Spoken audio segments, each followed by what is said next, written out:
Good evening, everyone. Okay, so we have a couple of students here.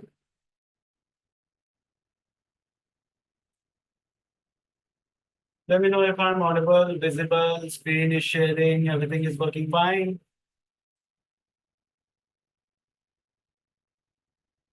Many students are still joining. Good evening, Farah. Good evening, Apurva. Good evening, Jess. Good evening, Naman. Good evening, Ganesh. Good evening, Varsha. Good evening, Ruhi. Good evening, Ganesh. Good evening, Sneha. Good evening, Apurva. Yes, you are audible. Thank you for confirming, Naman. Good evening, Rohana. So, a very good evening to all of you, and I welcome you to ACCA skill level. This is your subject for audit and assurance. I will be your coach and your teacher for this subject for next 2.5 months. So before we start, good evening, Priti. Let me give you myself a quick introduction. My name is Vishal. I am a qualified ACCA. I have 7.5 years of corporate experience working in multinational company. I have scored All India Rank 2 at ACCA professional level, All India Rank 3 at ACCA skill level. With that, let me start with this subject. And before we start, this is a small ceremony that I do in every batch. If you allow me, I would like you to, just unmute you and then you can give yourself a quick introduction. I believe that because we are at ACCA fraternity, we should be able to network with our colleagues and friends. We should be learning about each other, and this will be, a good platform for you to present yourself.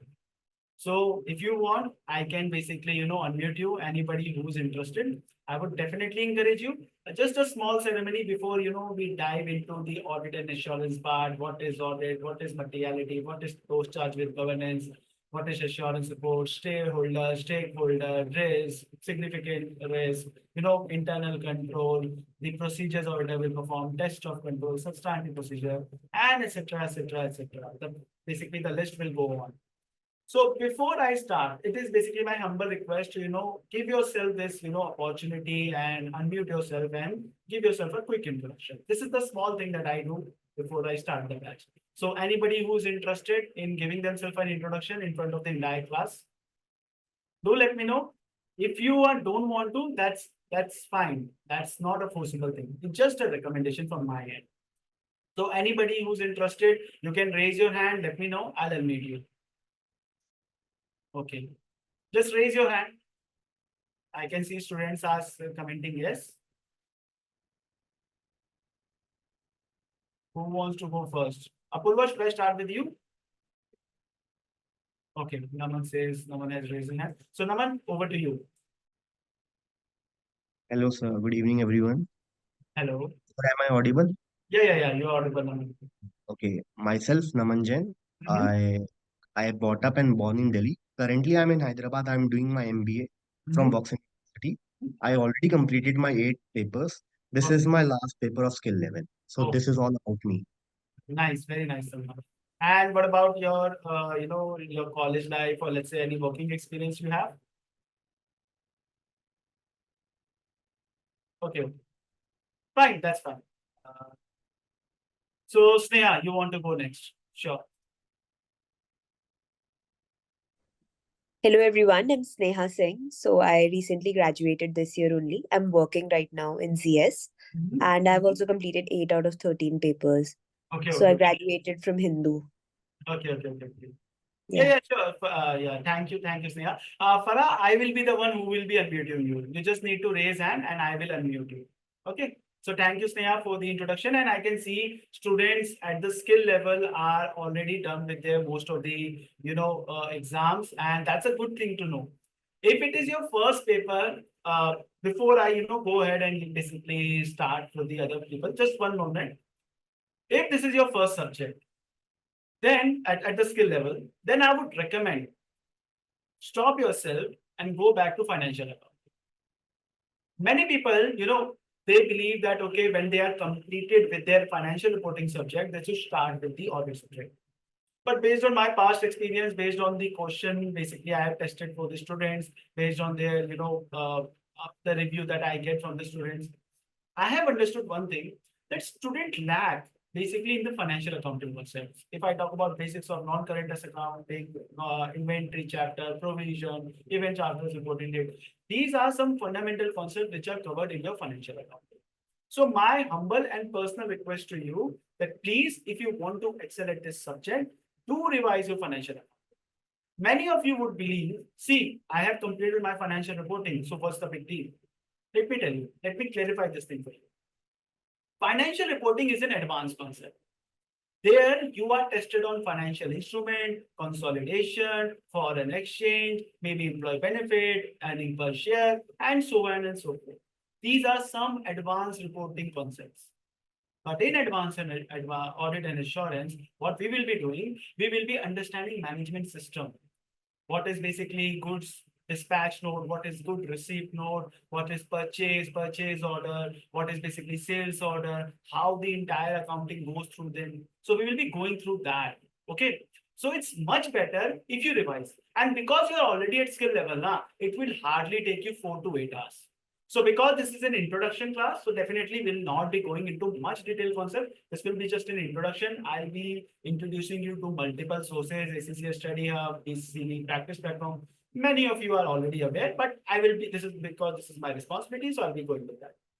So having said that, I hope you understood that going through your financial accounting concepts is important. If you are already through with your skill level exams, very, very good.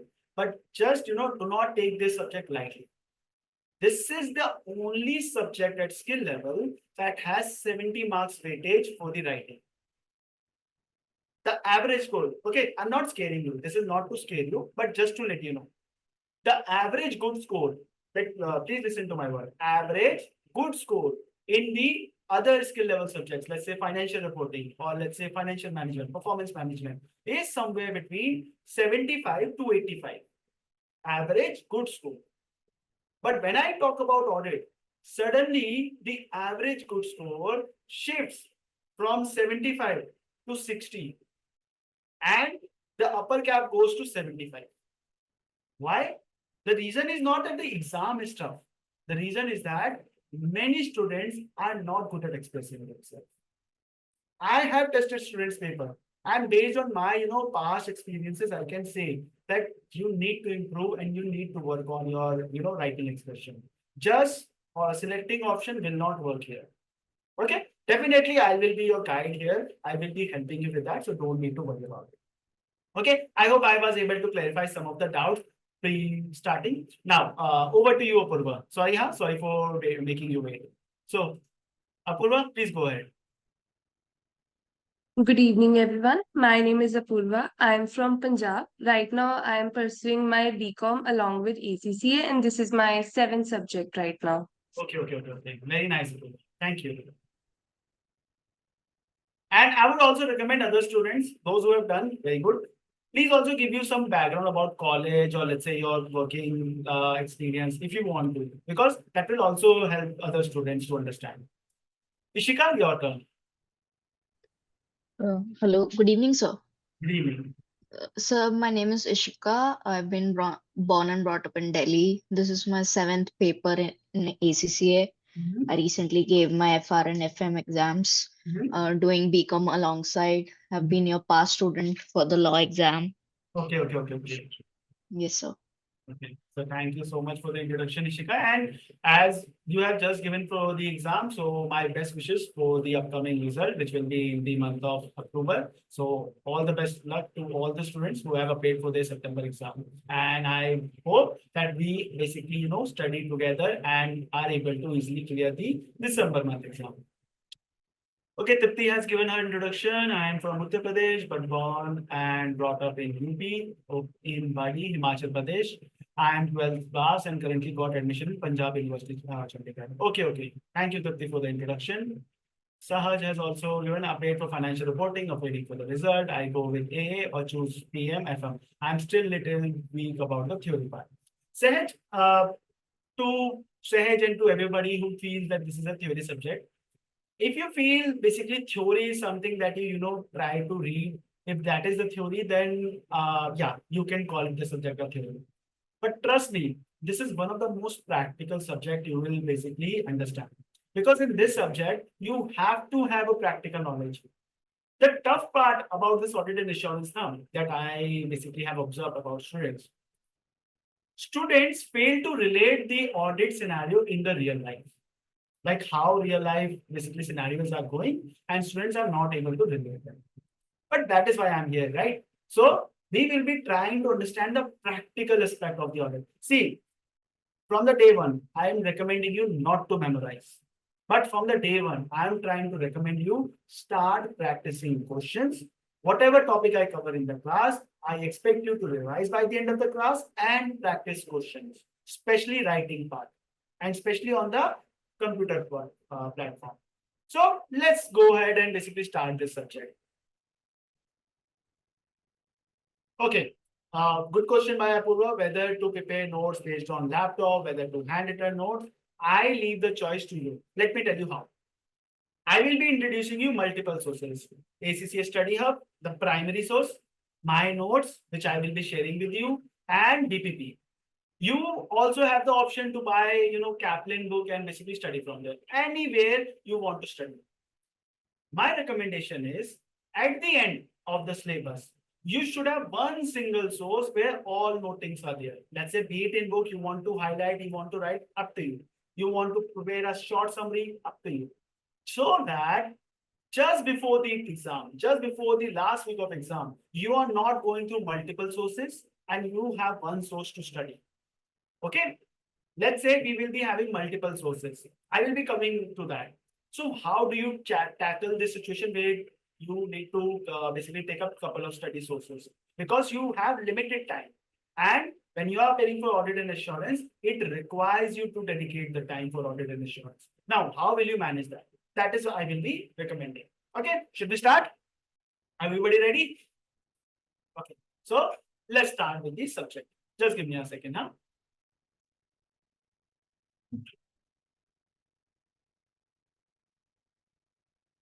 Yeah. So let's start. Okay, Rohi has also given her introduction. Hello everyone, my name is Rohi. I'm from Haryana. I recently got graduated and working experience is 1.5. Okay, Rohi, you have a working experience. That's a very good thing to know. This is my first exam as I have opted for FR and audit. Okay, best of luck, Rohi. I hope I meet your expectation for the audit exam. So let's start.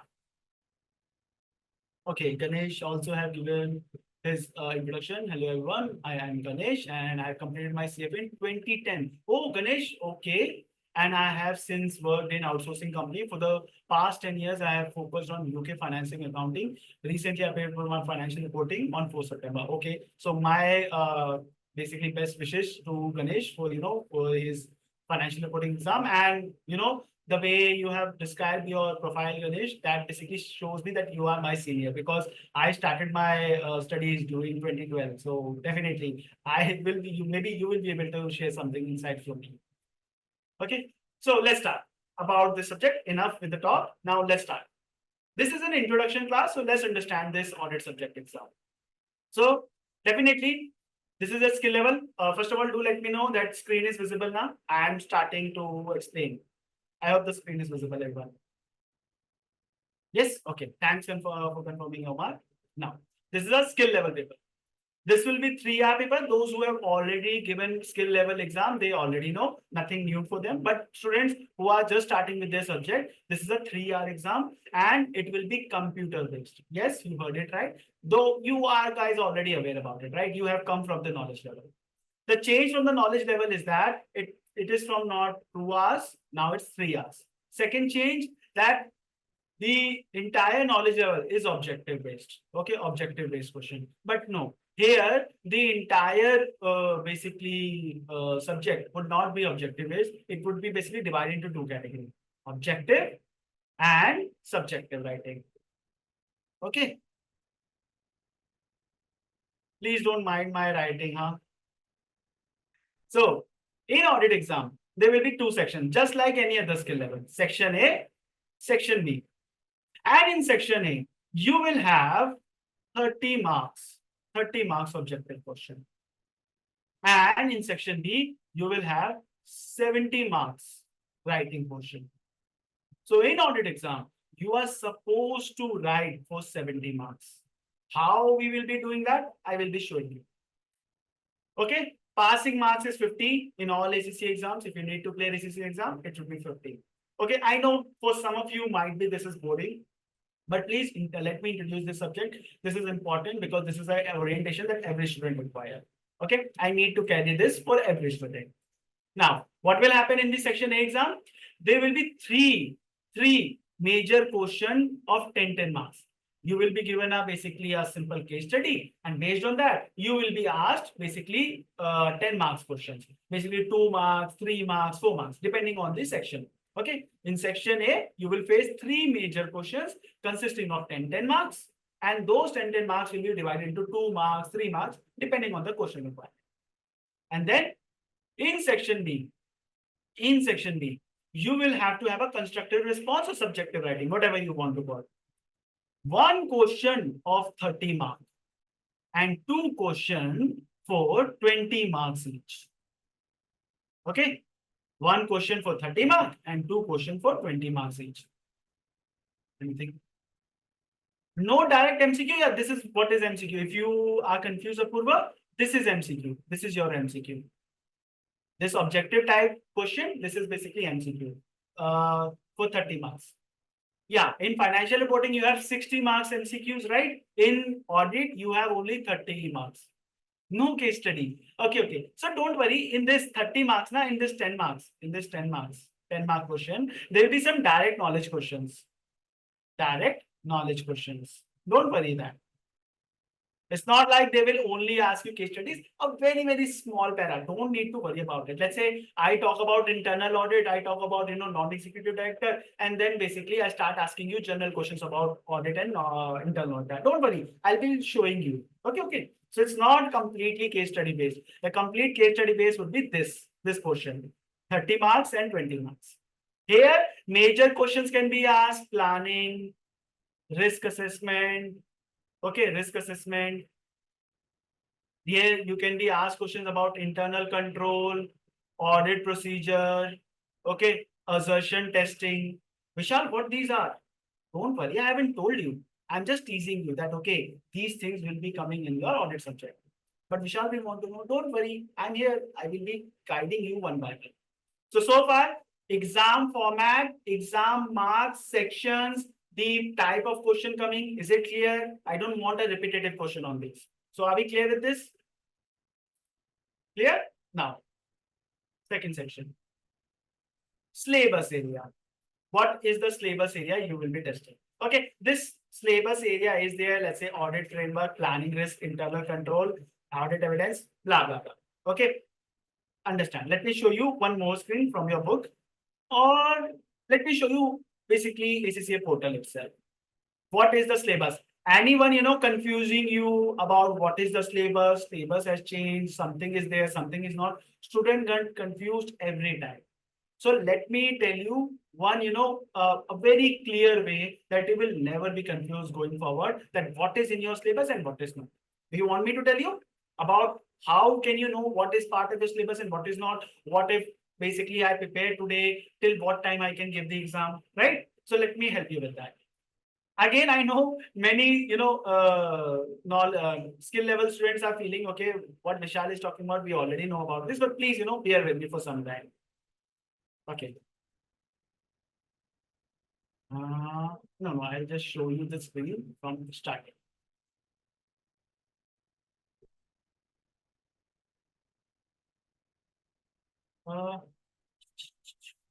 Where is the screen sharing for us? This is again. So we are going on internet. So if you see anything on internet, please don't mind. I can't control everything on internet. So we are just going on internet. Let me know if the screen is visible for you. Is this visible? The Internet Explorer. Is this visible? Yes. Okay. So what you will do, you will simply type on your basically on your search engine, basically ACCA Global.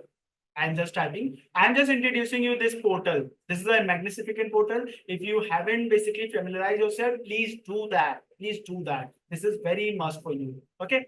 I know at skill level you are already familiar, but let me do it for you. There are many sections. Let's say there are member section, student section. We are only concerned with the student section right now. What you will go, you will basically, there are multiple sections. If you want to book exam, if you want study support resources, tuition fee, anything you can go here. Right now, we are concerned with this study support. ACCA Global, student section, study support resources. You'll just go there.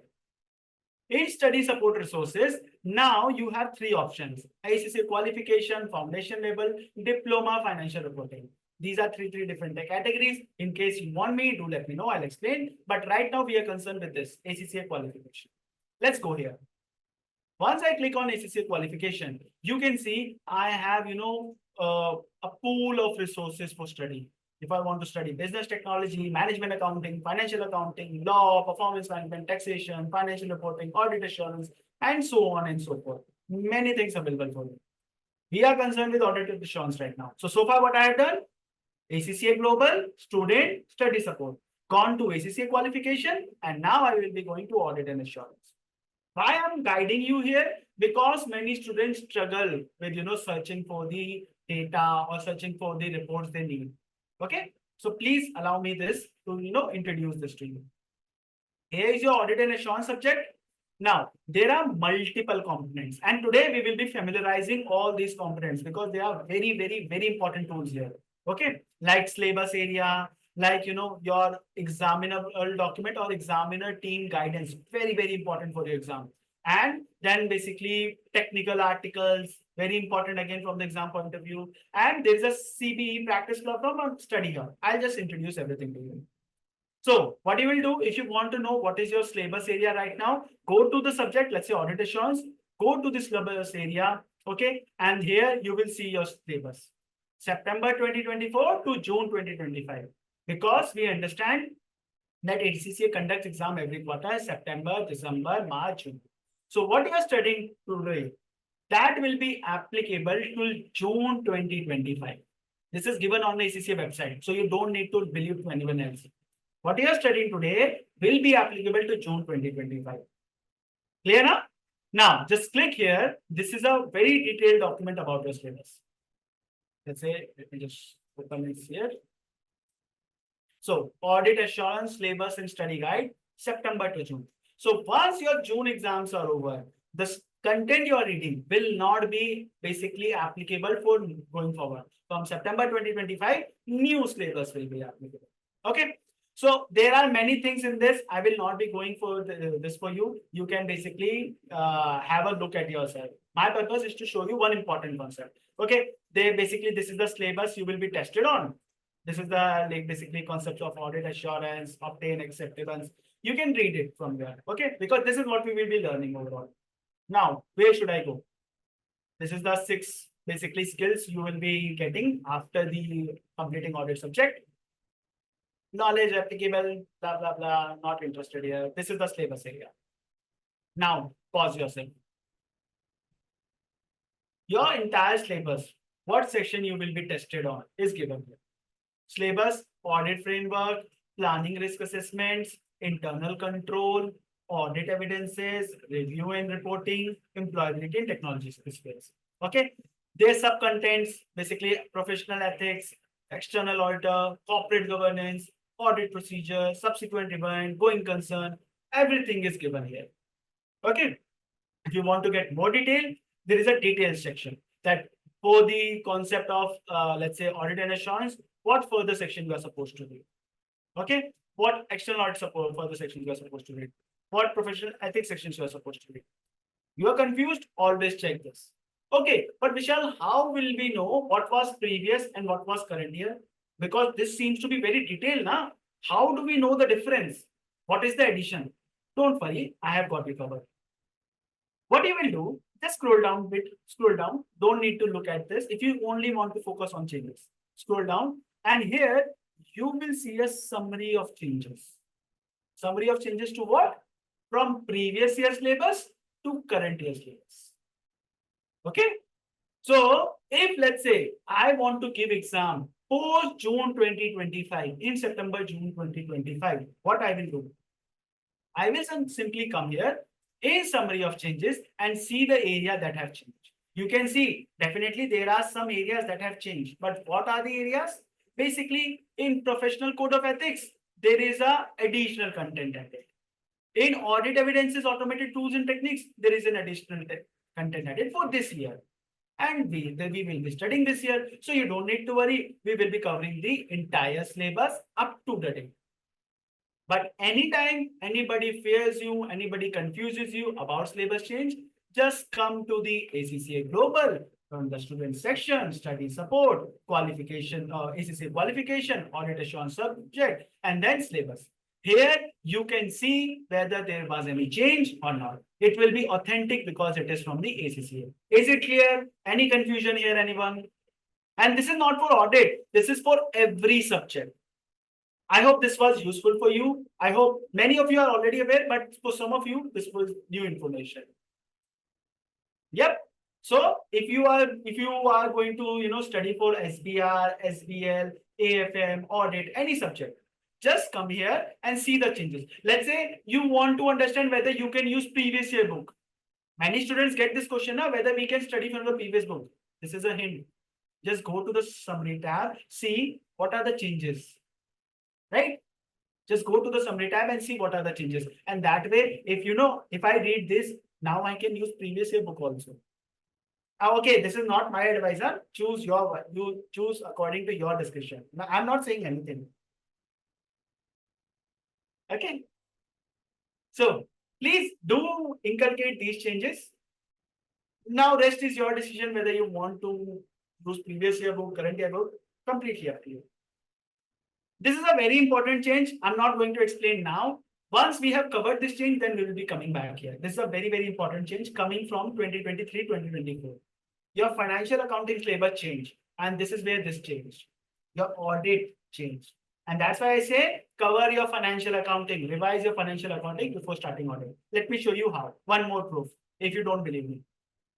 This is a diagram. This is a diagram given by ACCA to show you link of audit and assurance. That if you study audit and assurance, so you'll be getting benefit in your advanced audit and in your strategic business reporting. So a plan you can do for your professional level that, okay, which subject I should opt for, you can select for audit assurance because this subject is directly related. Okay, if you get confidence in this subject now, in professional level, you can opt for audit, advanced audit, but that should be your choice. I'm just telling you.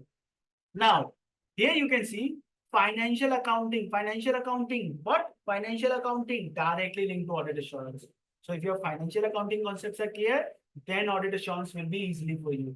You can see financial reporting here, helping audit assurance, but not much. Because as I told you, financial reporting is very advanced reporting concept. Financial accounting is fundamental concept. And in your audit and assurance, you will be tested on fundamental concepts. In advanced auditing, definitely you will be tested on financial reporting concepts. But in financial accounting, in audit and assurance, you should be studying financial accounting. Apurva, I will be giving you. Sorry, everyone, please send your specific message to specifically VG Learning Host. Please only send messages to everyone if required. So, Rajesh, anything happened? I didn't get your message. Something happened? I should be known. Should be known to me if you're writing this message. Everything fine?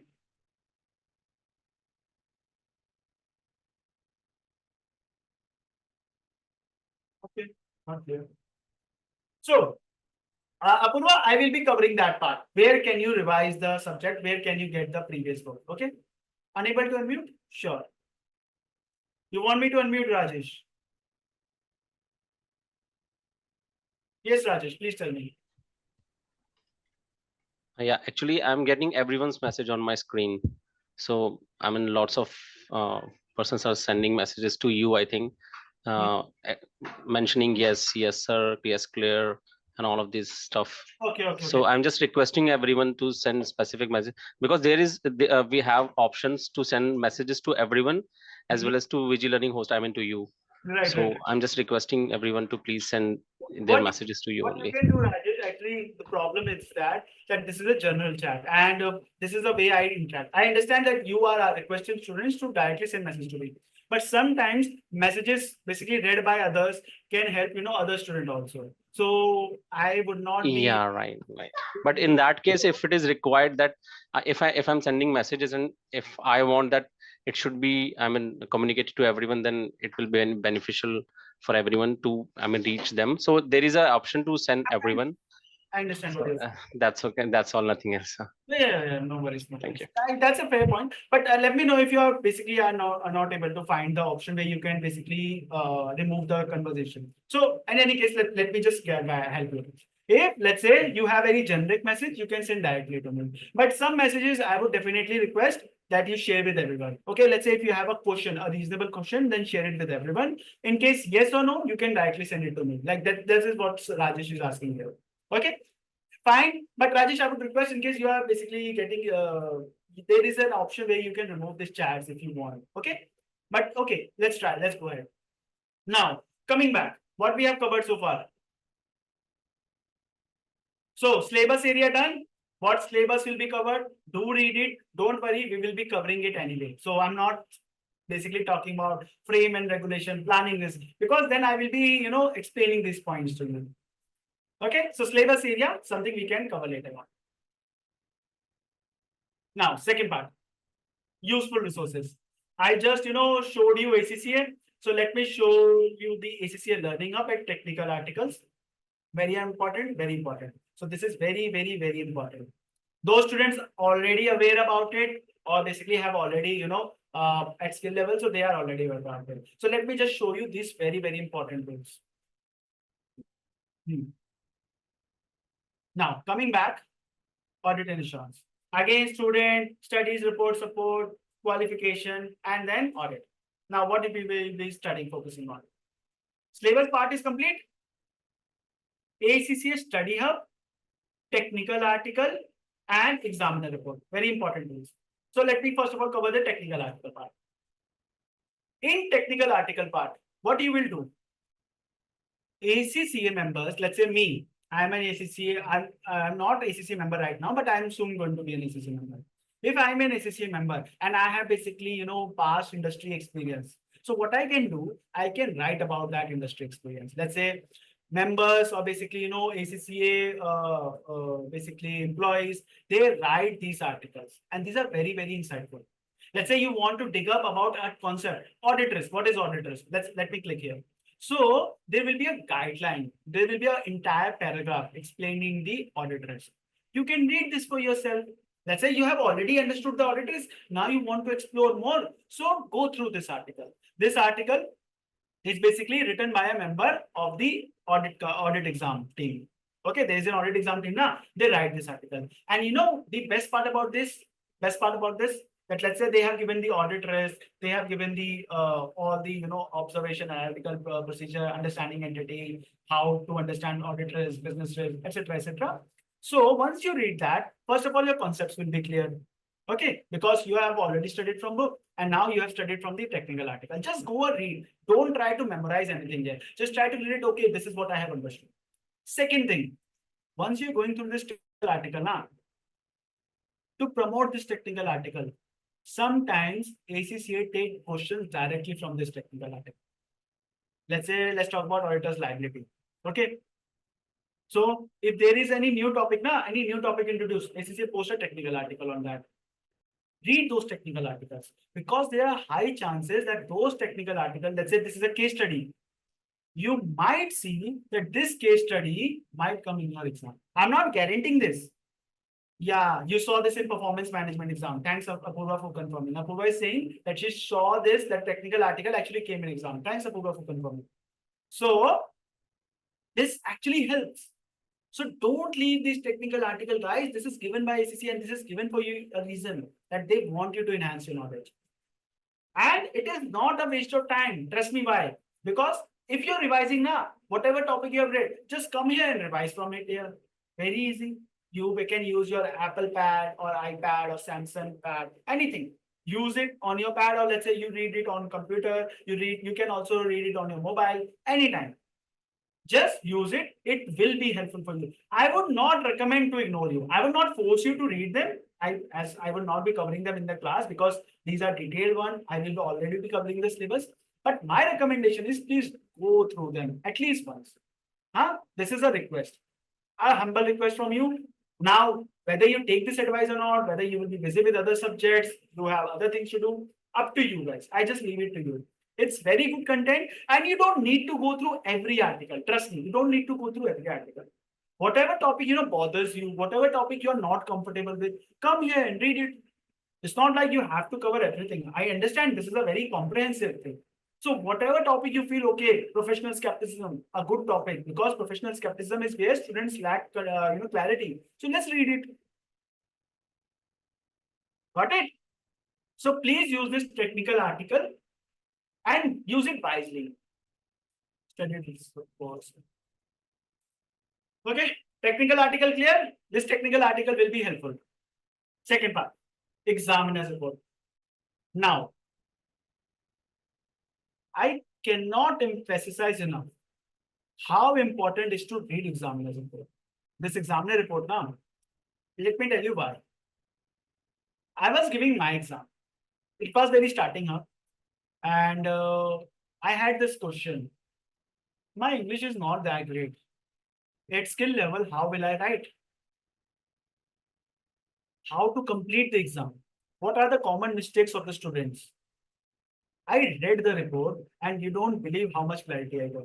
In examiner report, they have clearly written. Let me give you 2 to 3 insights that I got it. Let me share it right away from you. So if you don't go from the examiner report, so let me take that thing for you. One thing, ACCA is a global basically exam.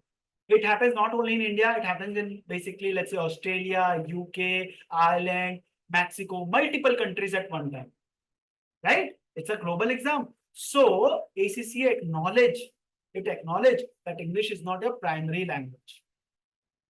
So please let me take that burden from you for English and you can relax. You can write it in your own words. You don't have to, use jargons. But when it comes to technical words, let's say audit assertions, let's say risk assessment, let's say materiality. These will be the critical words that you need to understand, you need to carry in the exam. Okay, you cannot substitute materiality with significant amount. You have to write materiality. But other than that, when it comes to writing, you are not going to test it on English. You are going to test it on your ability to write. If I am reading your answer now, whether I am able to understand your answer, whether you have tackle the case study, that is what I am concerned about, and not your English. Second point. Yeah, words related to concepts are important, but grammar is not priority. Yes, Farah, that's what I'm trying to say here. Very good. Second point, from examiner's report. Sometimes, student gets stuck, 48, 49 marks. We know now the passing marks is 50. Student gets stuck at 48, 49. And you won't believe, examiner try to pass the student. Examiner try to pass the student. They try to basically look at the entire question paper, basically the entire answer student going through the answers. Basically, let's say there is a 6-mark question. So examiner have already awarded you 6 marks, or let's say you have written 4 points, so you have been awarded 4 marks. Now examiner cannot award you extra point for that. So examiner wrote that student don't complete 100-mark paper. They have basically given paper of 80 marks, and now they have already at 45 marks, 46 marks. Had they completed 100 marks paper, we could have managed to give them 5 extra marks. This is what examiners have given in their report. Now tell me, is it not critical to understand that we should be giving 100 marks? See, the less marks you attempt, the less chances of your passing. And it's an audit subject. Be careful. Now, how would we complete the entire 100 marks? Vishal, I needed to write so much, and there was no time. I wanted to complete the 100 marks, but I could not manage the time. No. In audit subject now, or at any skill level subject or your professional level subject, you will be tested not only on your knowledge, but also your skill to manage time and information. And that is why, let me repeat it again, and I will continue repeating it till the syllabus gets completed. Practice questions. Practice questions. We will be trying to complete the syllabus, but your attempt should be to, practice questions. Let's say your practice module, the practice module book you have got. Do it 2 to 3 times, not one time, 2 to 3 times. Do it 2 to 3 times. Do at least 3 to 4 mock tests before going to exam, so that you are exam ready. Okay. So I hope I was able to give you the importance of examiner report. And let me just finally start. Yeah, for written questions, you will get an insight, Karthik. You will get what previous students have, failed to do. They will give you a case study. They will tell you how previous students have dealt the case study. They will give you comments about, how students have dealt, where they lack.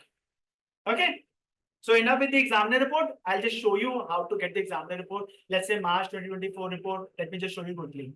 So examiner have basically giving you an answer of objective or basically constructive response. They are taking section A, section B, and let's say section A area. This is a case study. And now this is their commentary. This is their commentary. That they are trying to see that, okay, how this answer was done, what basically should be the answer, and what examiner believes that shouldn't have tackled this. Constructive responses. They are basically scenario will typically contain more answers, giving you everything. Candidate often use copy paste function, drafting the answer for identification risk. However, care should be taken that risk is correctly identified. So a detailed report, it's not very lengthy. It's not very lengthy. Don't worry. You should take this as a feedback. Now, coming back. So far, what I have covered syllabus area. I have covered technical article, examiner report. Now, one very critical area, study hub and CBE practice platform.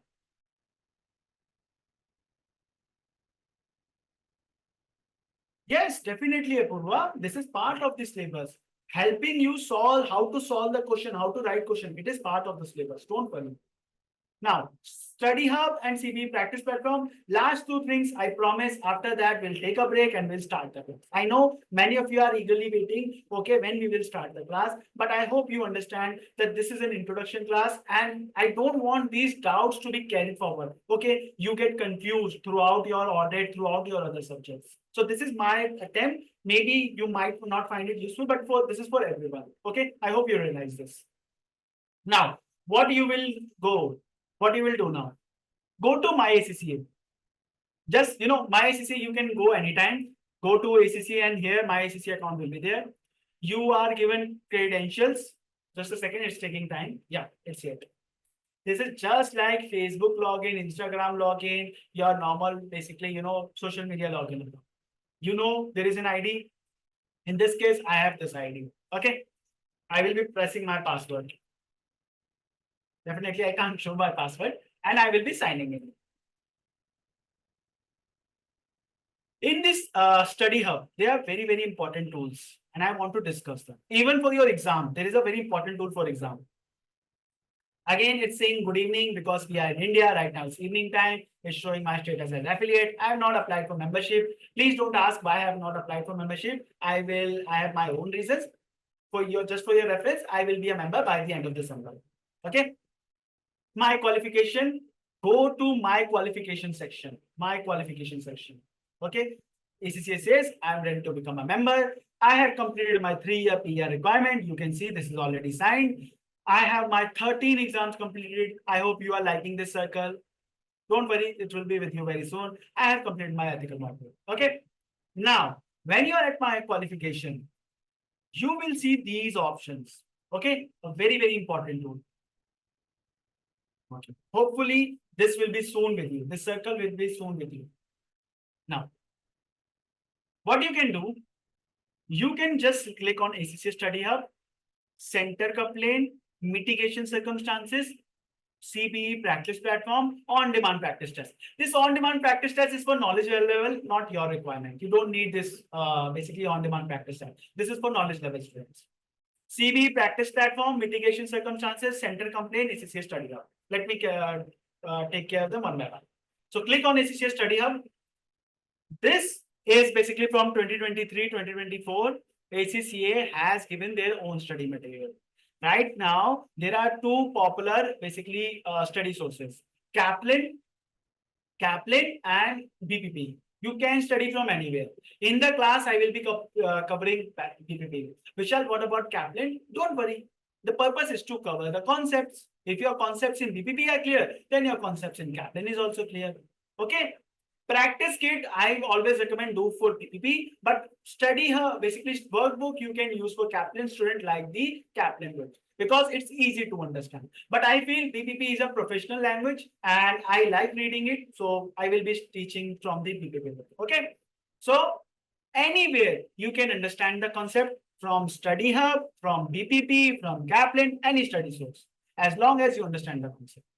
Now, what we will be doing, let's say, let's go to the subject. I will write audit. Okay, let's do it.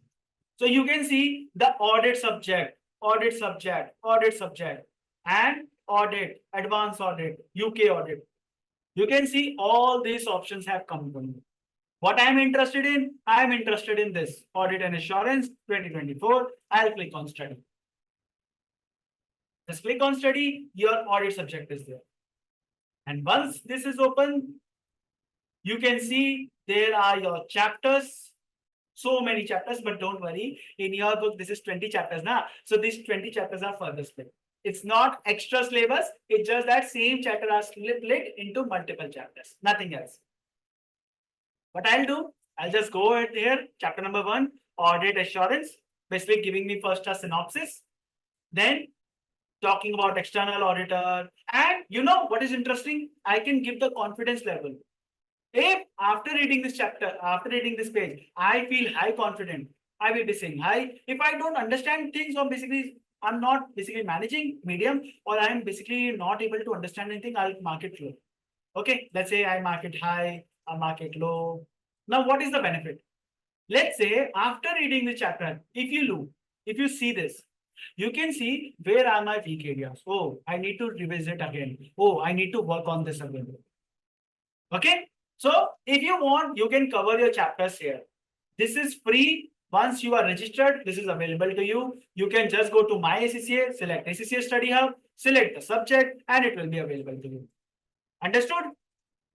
Let me show some important tools that you are supposed to do even during the batch. Whether you study from here or not, doesn't matter. But there are some important things you're supposed to do. Let me just get to the end. There will be a summary. At the end of the chapter, you can also create a summary. And now there is a quiz. After the chapter, there is a quiz. Let's try and see. I'll start the quiz. 5 questions. Time, correct answer. Let's start. Okay, let's see this answer. Let's see this answer. Let's see this answer. Let's see this answer. And let's see this answer. Let me see what is the result. So 60% are correct. Wow, I didn't read the question and still 60% marks are correct. One important point, 100 marks question should be attempted.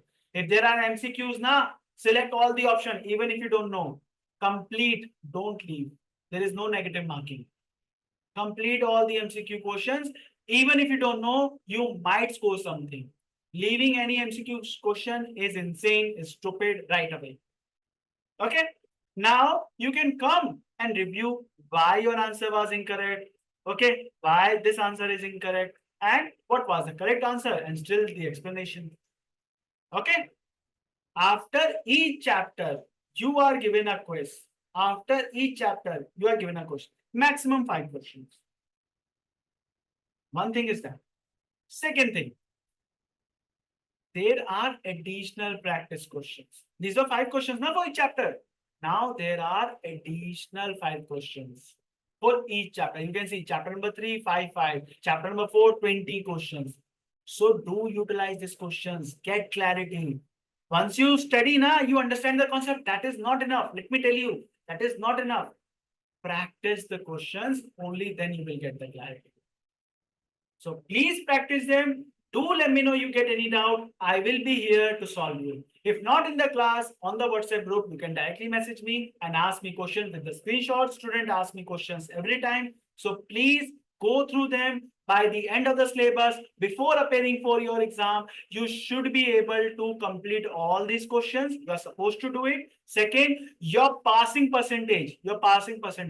Let's say here, my passing percentage was 60% now. It should be minimum 75%. It should be 75%. So that it means that you are clear with the concept. It's just the small trick of the question, or maybe you're not able to remember the concept.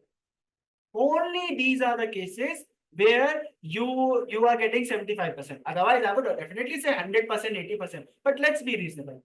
Your accuracy level should not be 75% in MCQs. Okay? Any questions so far?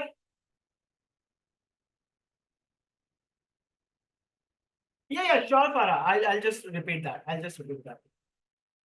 So far everybody clear about how you will be using ACCA Study Hub? You want to study from here, study from here. You want, but practice questions, practice. Nobody will leave any single question of Study Hub. Nobody will leave any single question from Study Hub. A clear warning. Okay. Final piece, and then we will take a break. Okay. I know you are getting exhausted because of the lot of information, and many of you are already aware, so you are getting bored with this. I understand. I'm aware about it. Last piece, and then we are through. And we will be taking a break and starting our first chapter. And I'll do one revision, basically, so far what we have discussed. CBE practice platform. Guys, your call, Naman, your call. If you are comfortable in basically reading through not physical books, but from online, your call. I cannot study for a longer time on online. Let me be very clear. I can work for longer time, for 9 to 10 hours. But when it comes to study, I prefer physical book. It's your call, Naman. You can decide wherever you want. The purpose is, Naman, that we understand the concept. Whether from BPP, whether from Kaplan. But for practice questions, I will say do as many as you can. Not only MCQ, but also writing. This part clear? I hope nobody will ask me this question again. Right? Practice questions everywhere. Do not leave a single question of ACCA Study Hub.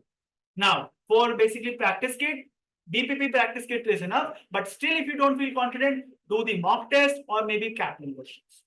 But for study, take any single source. Okay, keep it consistent. Farah saying whether the subject is complete theory about practical and theory. I would say, Farah, if you are asking for, doing calculation, doing, numerics, finding Excel, no, it's not here. But in terms of practicality, this is the most practical subject you'll see in the life. Audit happens in real-time basis. Audit is the most practical thing. But again, if your question is only okay, whether we're performing calculation, whether there will be questions to solve, then answer is obviously no. Answer is not okay, you'll be matching balance sheet or you'll be doing some cost performances. No, not here. Okay. CBE practice platform. Guys, this is a computer-based exam. And you are going to write. And write a lot. 70 marks writing. It's not easy. Even if you have done other skill level, now you will be forced to write for 70 marks. The only way to pass is to basically score from your writing. And your writing has to be good. I didn't talk about grammar. I've been talking about concepts and expression. So let me introduce you CBE practice platform. Though many of you have already used it at skill level, I'm sure. If not, then I'm worried. Why did you not use it so far? Okay, do use it. It's a very, very important tool. Before appearing for exam, before December month, you should be able to complete 3 to 4 mock tests. 3 to 4 mock tests. CBE practice platform, there are mock tests. You should be able to complete on your CBE practice platform. You should be able to complete an exam within 3 hours, 15 minutes. Okay? Do practice here. And one request, do not start just one day before the exam. Many students, what they do? They start just right one day before the exam. Please no. Your average writing speed should be 40 minimum. Word writing speed should be 40 minimum. So please be, familiarize yourself with your, your fingers should be familiarized with the keyboard. Because in exam center or at your home, you will be using keyboard for writing. So please increase your speed. Okay. And please don't do the mistake that only last week you take up the practice platform. When you complete the syllabus, do one practice platform, no matter how horribly you write. Okay, no matter how horribly. The target is to improve. And then at least let's say 2 weeks or 3 weeks before, one mock exam. Okay, that should be the target. Now coming here. There are multiple subjects. We are only going to focus on audit assurance, ACCA official source, past exam library, assign, or practice drill. So what I can do, oh, I am unassigning. Sorry. Okay. Let me show you from start.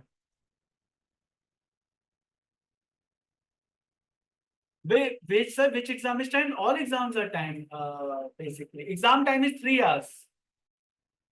I have told you in the beginning, 3 hours, 15 minutes. Okay. So let me assign one exam, audit assurance, official resources, past exam library. Let me go with the latest exam, March, June. Let me, okay, this is, I'll assign this. Any other exam? So I have assigned, not sure why it's not working. Okay, now I have assigned. So just click on it. It should be unassigned, so it will appear here. Okay, you can see I have used this in previous. I have used this CV practice platform when I was preparing for my exams. So I'll just come to audit assurance. I'll just select the exam, though it is resume, but it should be start. Okay. Should not start here. No, it should not start here. This is the platform you will be looking at. Okay. Let me just familiarize with you. No. Let's go outside navigation. Okay, let's go outside. Okay, I wanted to do something else. An exam. Yes, I want to an exam. Yes, exactly. I want to basically restart it. Okay, marking. Just give me 1 second. Self mark. Please go through this. Next. Okay. Done reviewing. Yes, done reviewing. Yes, I want to. Okay, let me come back. No, I'm not interested. So what you will do, CB practice platform in catalog, there are multiple subjects. What I'm going to do, I'm going to assign myself a subject. Which subject? It will be March exam. So I've already assigned it. Now I will be starting my exam. Okay, please, last focus. After this, we'll take a break. Audit assurance. I'm starting my exam. Once I start now, a very familiar, background you will be getting in your exam. Those students who have given skill level exam, they already know. This is the kind of format you will be getting. Okay, the sample question. This is just a sample question for your basically experience, but not a real life because there will be some changes. Okay. Next, you've given an instructions that how can you move forward, ahead, how can you flag questions, and basic instruction. Read yourself whenever you are free. Next, basically, there will be help desk. You can highlight, you can strike through. Sketch pad, you will get a rough pad. Okay, copy paste is allowed. You can copy paste the data from the question to the answer. I'll show you. Navigate screen, close all. And this is the final instruction. Just go through them. This will be important because you must know how to use CB practice platform. On last day, don't learn it. On last day, don't learn it. Okay, you should be familiar before this. So first there will be set of instructions, and then they will tell you, okay, exam time. Okay, they have only basically giving us section B. This CB practice platform is only given us section B. There will be section A also. But for our test, they are just only help us practicing section B. Now, let's start. It's asking us to start. Exam will be 100 marks, but this section is only asking us to test section B. So I will say yes. Now my exam time has started. In your exam now, there will be a timer here. What you will do? A section panel of the case study is given here. You are given your response. You can write here. Okay. If you want, you can copy something and paste here. You can write your response here. Right? Clear? There are highlight section. If you want, you can highlight something. If you want to remove something, you can strike through. Okay. If you want to basically calculate, there will be a calculator which you can use. Carry your own calculator. It is allowed. You don't need to worry about it. Okay. Carry your own calculator. But there is some guideline for calculator. Please look at that. Or you can use your calculator in case you forget. There will be a rough note. Let's say I want to write something. I am basically writing some points. This is not your final answer, huh? This is not your final answer. Final answer will be here only. Final answer will be here only. So if you write something and you don't want examiner to know about it, don't worry. Whatever you write here will not be submitted to examiner. Only what you write here will be submitted. You don't need to come and delete it. You can keep it as is. Examiner will not be reading it here. Only response will be submitted here. Okay. Second, let's say if I'm doubtful about a question, and student do this mistake. Let's say this question is how much? This question is 4 marks. Ideally, I should be spending 6 to 7 minutes. How? I will be telling you. 6 to 7 minutes. So what students do? They, in order to write now, they write this, they write this, they write that, and they keep writing. They don't stop. They feel, okay, no, I need to achieve this 4 marks, so I should be writing. Or they keep, contemplating. They keep wondering, okay, what can I write? 6, 7 minutes passes and then they are still here. Don't do that in your exam. You have to understand how much time you need to allocate to a question. If time finishes, stop. Time finishes, stop. What you can do, just flag this question and move ahead. Okay, move ahead. Read this question, move ahead. Now, once your exam is completed, go to navigation. See, there's a flag. Let's go here. Let's go here. It's saying that I have not scrolled down the screen. Let me just scroll down first. Okay, now this is scrolled down. Now I can go here. I'll just come here. And now if I have a spare time, now I will be finishing my question. Is this clear? You don't need to worry about that it is flagged or not, but flagging can be helpful for you in exam. Okay, please learn the time management technique. I will be telling you about time management technique very soon, but first let's take a break. I hope now you are exhausted with all of the information I have given you. Don't worry, I'll just sum up everything. After the break, I'll sum up. So far, any confusion, any question using CB practice platform, technical article, examiner report, ACCA study hub, any question so far?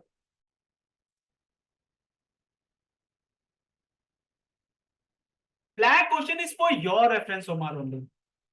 For your reference. How many questions basically? 1 mark, 30 question. 1 30-mark question. Okay. 1 30-mark question. 2 20-mark questions. Okay. And then there are 3 10-mark questions. This will be objective. This will be subjective. Okay, Arjun? I'll come back and basically summarize all this for you. Okay. I hope now you guys have sufficient tools for preparing not only audit, but also other subjects.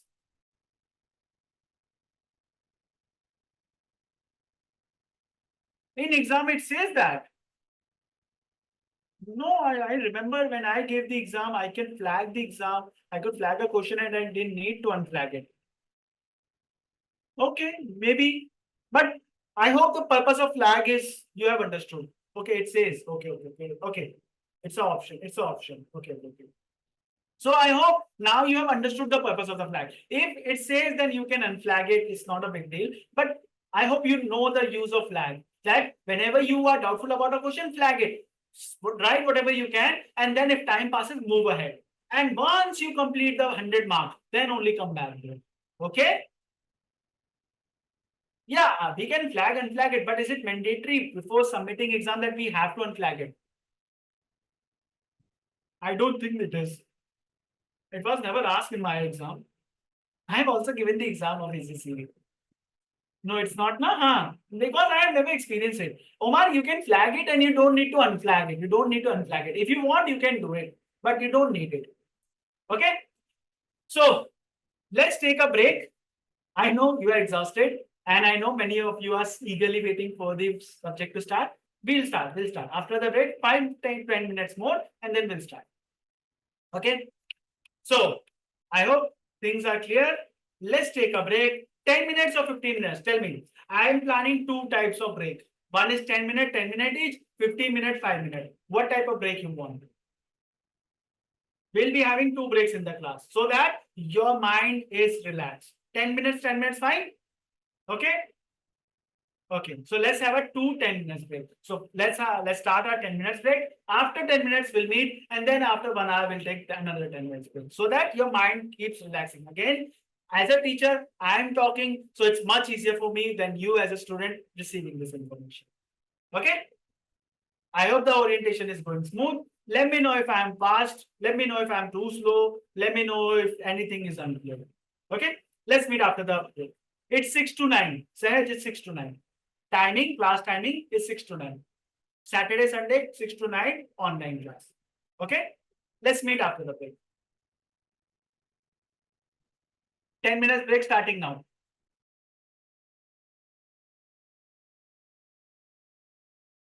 Back.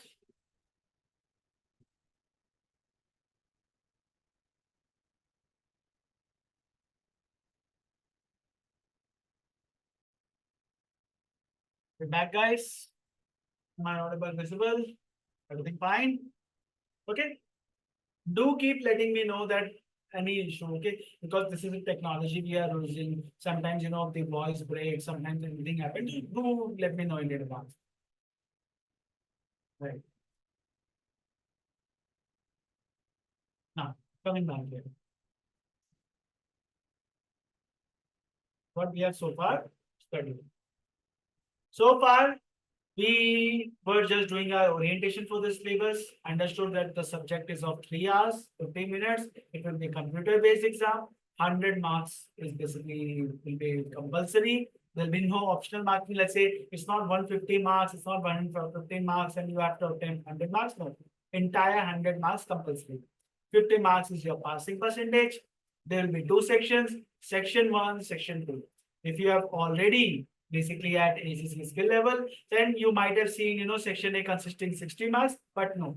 In audit, you are given 30 marks in section A for MCQ based question or objective type question. Basically, objective type is a much better word because MCQ means multiple choice question. But I hope you have already seen that it's multi-responsive question, match the following, type in the answer. So it's basically the objective type question.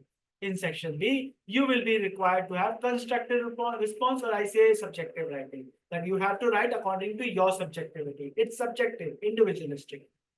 One question basically of 30 marks. It's a large question. So if you cover, these strong areas, planning, risk assessment, internal audit procedure, audit report, then an entire 30 marks question will be there.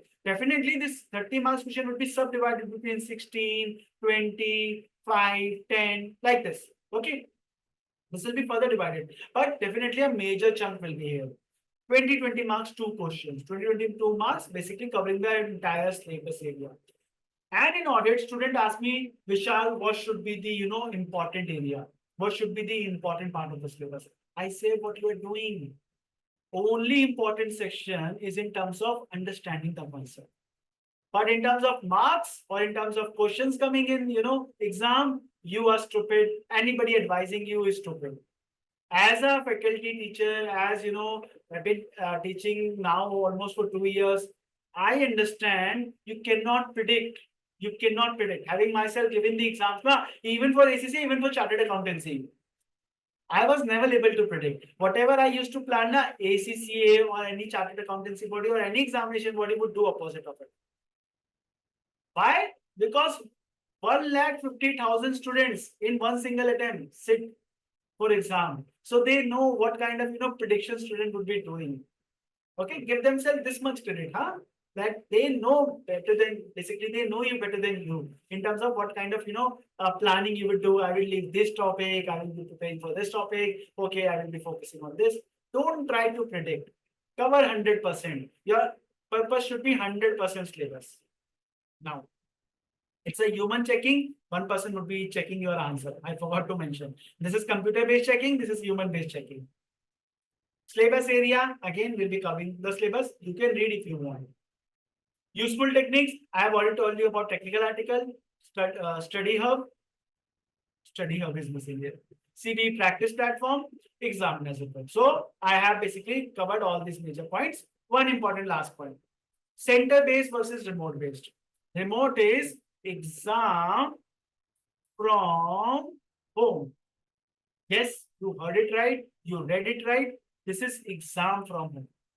ACCA gives you flexibility that you can give exam in from your home. But again, there are conditions. It should be basically a wall, not a mirror-based, basically area.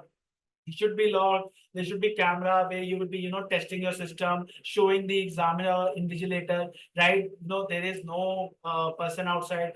During your exam, no voice should be coming outside or inside. No voice, because anytime a voice comes, your exam will be terminated. So the entire control dependency is on you.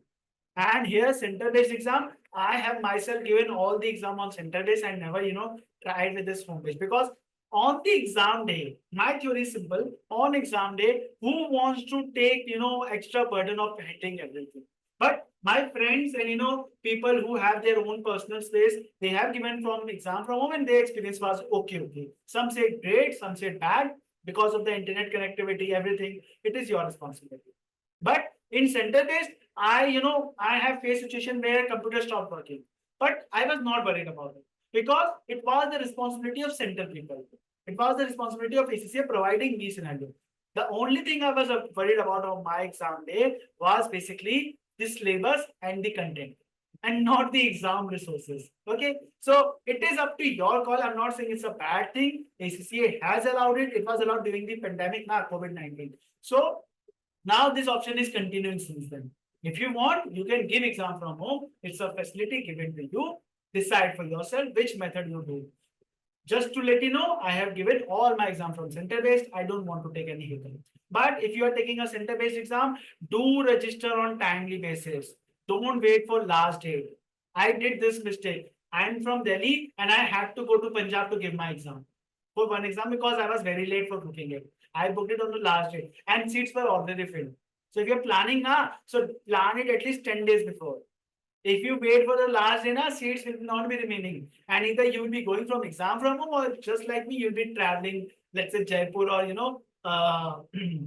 the Punjab. So I went to Punjab for one of my exams. Fortunately, I scored the rank there. Okay. So far, I think orientation is done. These are some important exam tips we'll be covering throughout these syllabus. One tip I want to cover, very important, the time management. Okay, time management. One important tip. Your entire paper is 100 marks, right? And the time allocated is 180 minutes. Though it is additional 15 minutes, but I am saying why to think about those 15 minutes. Just 180 minutes, 3 hours. Now what will happen? That means per mark, you have 1.8 minute. 1.8 minute.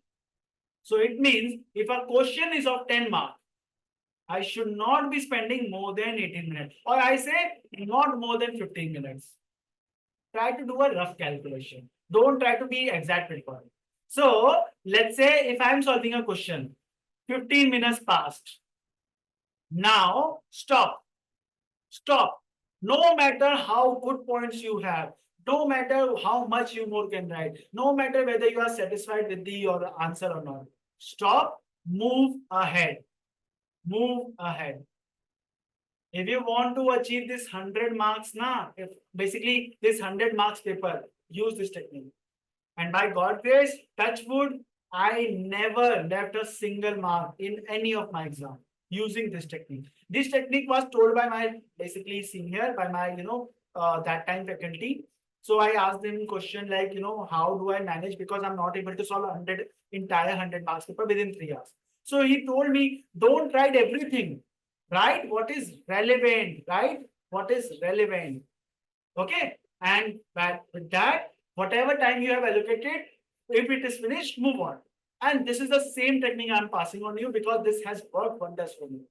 Again, it's your call whether you want to take this advice or not, whether you want to complete a question only, then move ahead. My advice is write relevant point and complete 100 marks. It increases your chances of passing. This is my advice. Again, up to your call. You guys are mature enough, you can decide for yourself. Okay, rest, basically you can take any advice. If you want any personal advice, do let me know. We'll discuss for the exam. That week you can ask me for the, on WhatsApp and we'll connect personally. So this was your orientation. Let's start our syllabus now. Any question? I hope you enjoyed your reading question. This will be available after the class for students asking whether these notes, this marking will be available. Yes, these are for you. It will be available after the class. And you don't need to ask me, okay, Vishal, please share the notes. VG team will be sharing a link on the group. They will be sharing with you all the notes that are there. So don't need to worry about it. Everything is here. Everything will be available.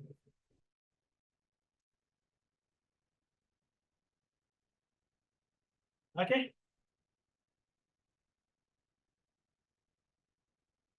So this was our orientation. Now, chapter number 1. Please open your PPP book. Chapter number 1, we are starting. We will not be able to cover the chapter number 1, but yes, we'll understand basic of audit, basics of assurance.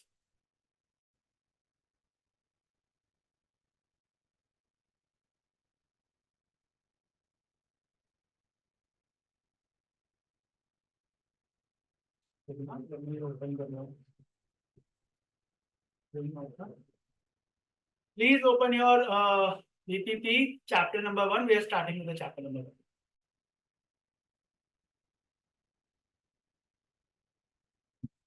PPP.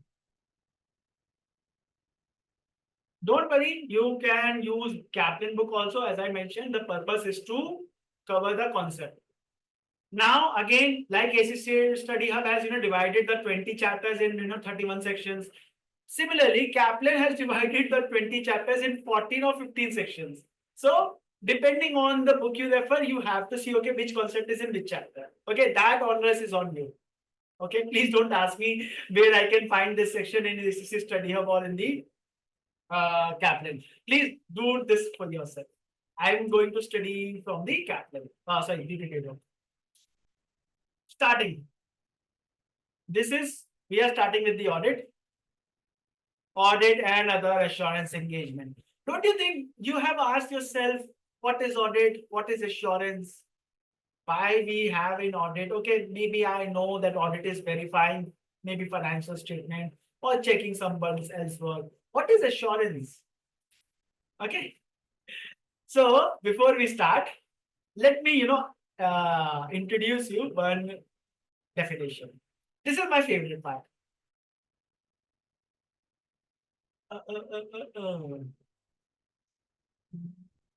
This is the definition. Just a second, huh? I'm actually looking. This is the one. Not this one. Not this one. Not right now. Let me jump here. This is one. Assurance engagement. The way I'm teaching, please go through that. Don't say, okay, Vishal, what about the first page? Don't worry, I'm here. So, assurance. Read this definition and tell me what you understand. Read this definition. Assurance engagement is one in which a practitioner aims to obtain sufficient appropriate evidences in order to express a conclusion designed to enhance the degree of confidence of the intended user other than the responsible party about the outcome of measurement or evaluation of underlying subject against the criteria. Assurance. So, how much did you understand?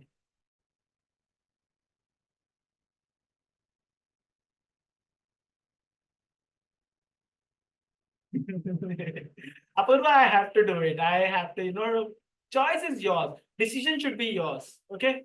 I only can advise. No, Ganesh, this physical book should be with you. If not, focus on the screen. No, I cannot. You have to buy it, guys. I cannot share this. This is a copyright issue. Come on.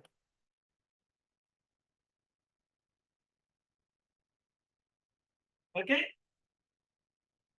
Assurance is everything that is true and fair. Huh? It means assurance is not absolute, it's sufficient to give confidence. Oh, I'm surprised you guys are responding.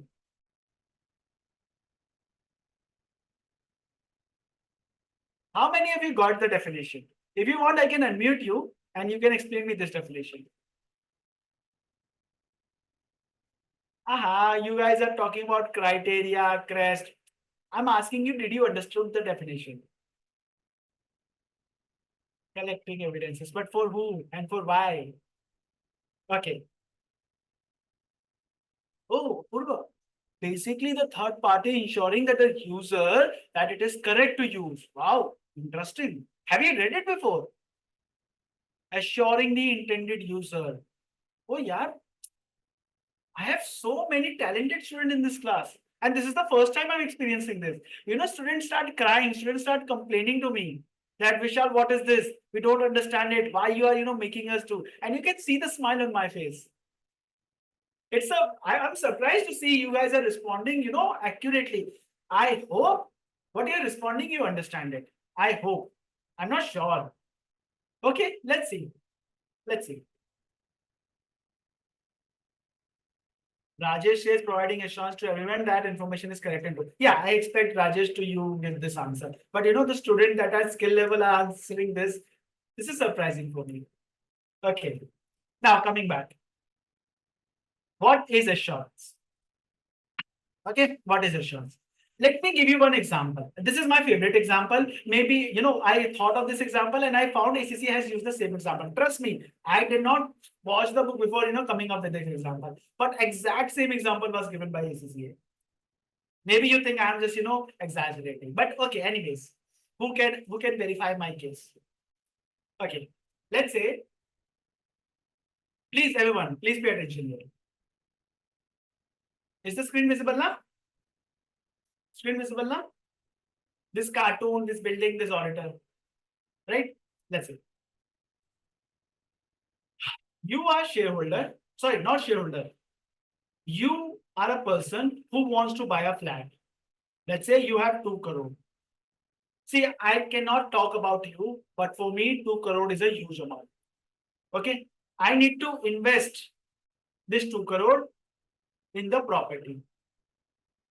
Okay. I am not getting the entire building, just one of the flats. Just one of the flats. Because I have a dream buying my own home. Okay. I'm a common man or woman. Okay. I'm a common man or woman. And now what I want.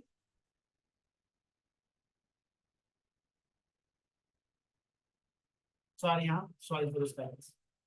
So common man or woman, I want to buy my own flat. I have 2 crore to invest. Now just tell me, would you just go and spend this 2 crore right away? Before spending those crore, won't you check and ensure that the property you're buying is actually valuable? It's safe to live in. It's authentic to buy. Right? You will be concerned. You have 2 crores money. It's a lifetime saving. For me, it's a lifetime saving. Okay. I'm going there, buying a property, spending this money. Okay. Like if I only talk about safety, let's forget about value and authenticity. If I talk about safety, there is some construction done, material used. Okay. Some engineering done. Now, how do I ensure that this property is safe to live? I'm concerned about myself and my family being. Okay, whether if I go there tomorrow, this property doesn't collapse, right? So what can I do? This is a builder.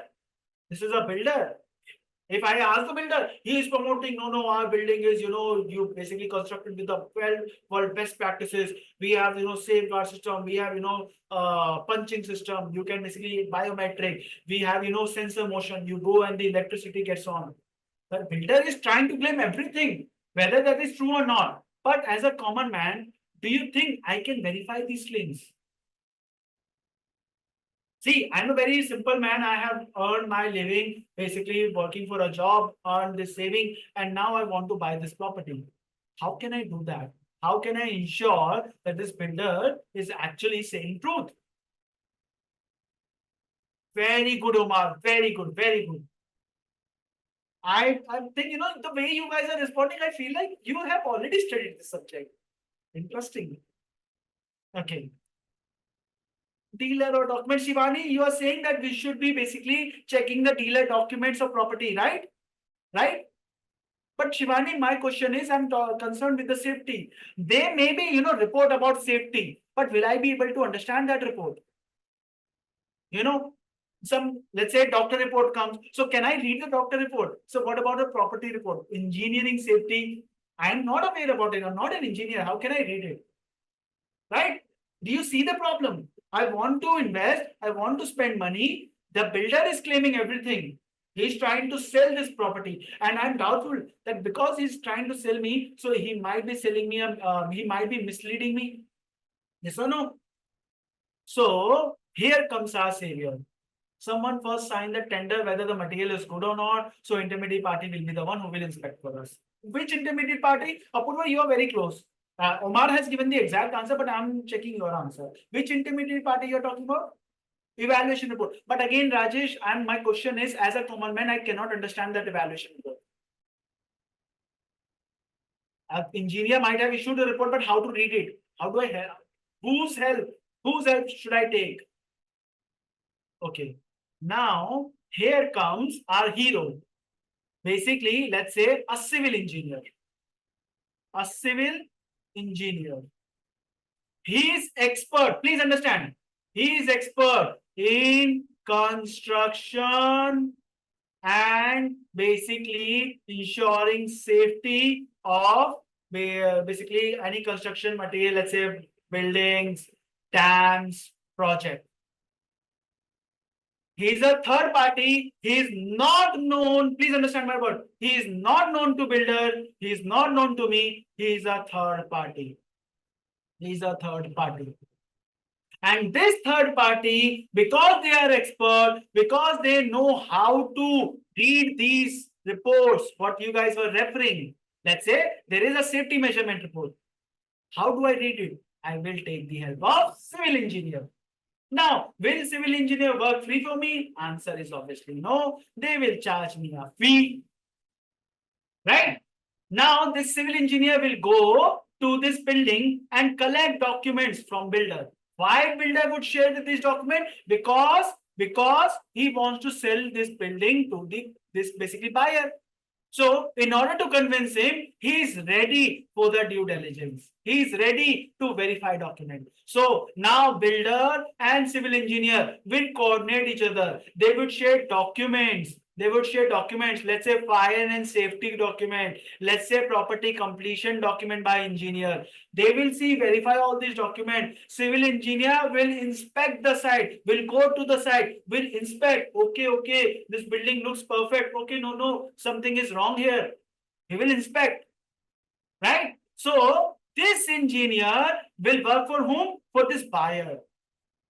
Okay, and then they will advise. Now, very important part. They will advise. This person will advise. What advice? That this building is safe to use or not. Understand? He is not advising for buying or selling. He is advising whether building is safe to use or not. Now it's up to you what you decide. Yes or no? So far what we have done? A builder, a buyer, and a civil engineer. Civil engineer is a third party who checks, who verifies the information provided by the builder so that the buyer is confident in their purchase. So what is happening here? Information provided by management or builder, basically checked by a third party or practitioner who verified for intended user or buyer. If I call them intended user, if I call them practitioner, and if I call them management or information provider. Now is it making sense? Yeah, definitely, Farah, and that is what we will see. There will be measures they will check. Okay, whether fire safety is there, whether security is there. There are many factors we will check. And that is what we are going to learn in audit. What factors we check these things? See, Apurva, very good question. Just a second. Keep it. Very good question. This civil engineer is hired by whom? Hired by customer. Right? Because this civil engineer is reporting to customer. Who he will be checking? Builder. Why builder is letting them do so? So that customer get confidence. Because otherwise they might not buy it. Okay, so it is builder responsibility to coordinate with the civil engineer. Appointed by whom? Appointed by whom? Customer. Clear, Purva? So the report of the basically build of the construction will be shared by the engineer to the customer. Okay, so they will share the report. They are supposed to report. They are supposed to report to customer, the buyer. They are not supposed to report to builder. No, they are supposed to report to customer. Why? Because customer were the one who appointed them. Okay, though they will be working with the builder. Clear, Apurva?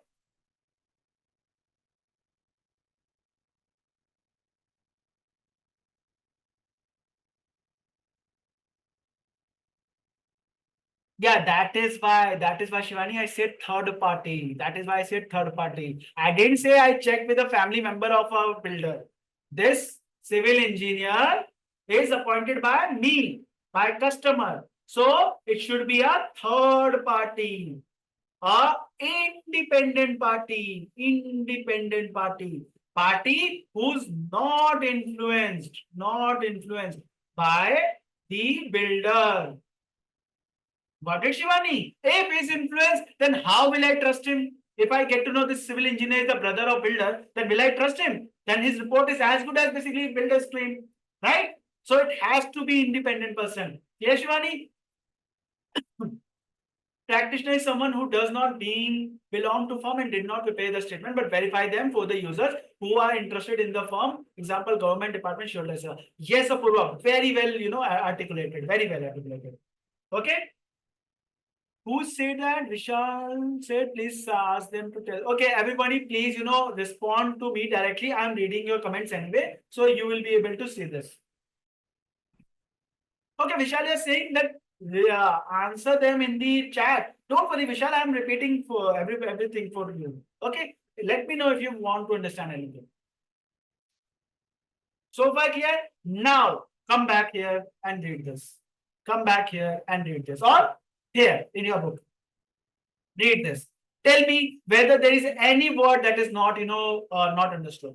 Assurance engagement. A practitioner. Practitioners who? Who is the civil engineer, who aims to obtain sufficient appropriate evidences. Basically, engineer is collecting evidences about whether building is correct or not. What evidences? Let's say fire certificate, completion certificate of construction, time taken, labor used, material used. All these certificates are taken by the engineer, basically inspecting the site. All these are evidences collected. Okay. To express a conclusion. What conclusion? Whether building is safe to use. Now, whether you will buy it or not, that is up to the customer. But our conclusion is what? Safe to use or not.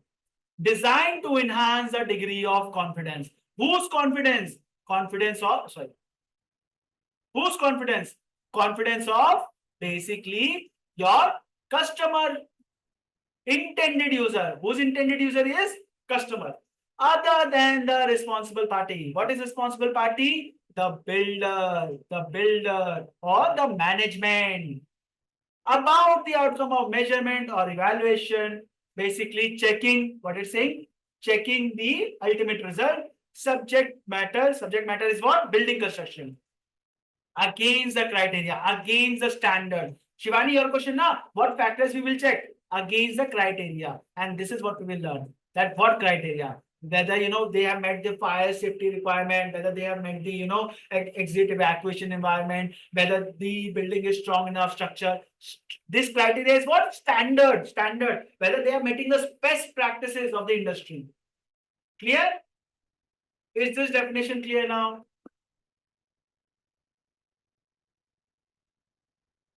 Okay. So, responsible party, management, board of director or builder. Intended user, who what? Customer. or let's say the shareholder, customer or shareholder. Practitioner, what? Basically, you guys, ACCA or engineer, whatever.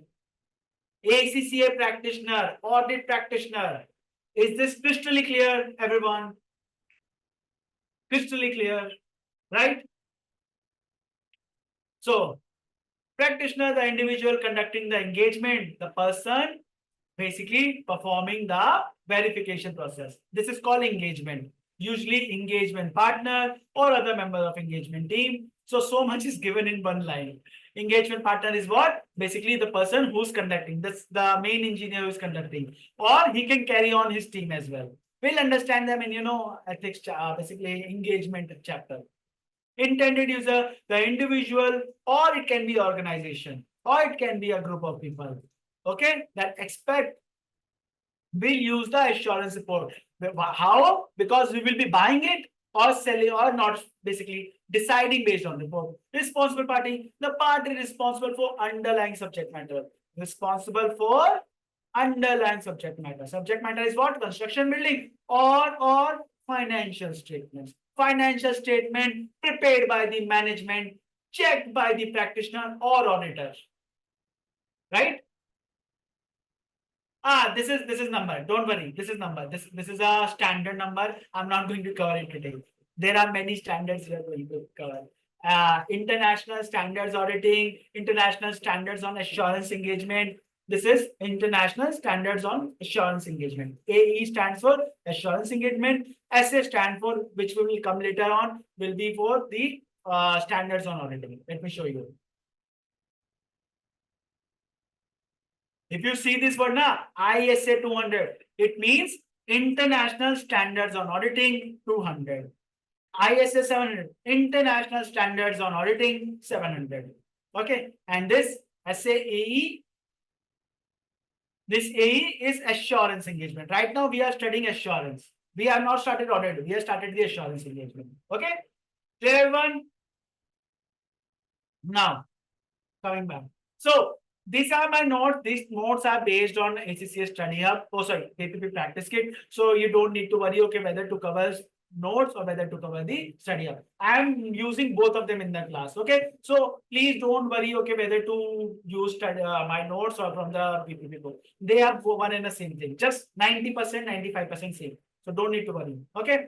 So audit, assurance engagement, practitioner, and intended user, and responsible party. Now, in simple terms, assurance engagement is when a professional, ACCA or any other professional, that's a chartered accountant, known as practitioners, gather enough evidences, or maybe engineer. Okay, gather enough evidences. Evidences like basically certificates, documents, inspection, verification, all this part. Okay, proofs to make a conclusion, express opinion. Conclusion what? Whether safe or whether correct or not. Okay.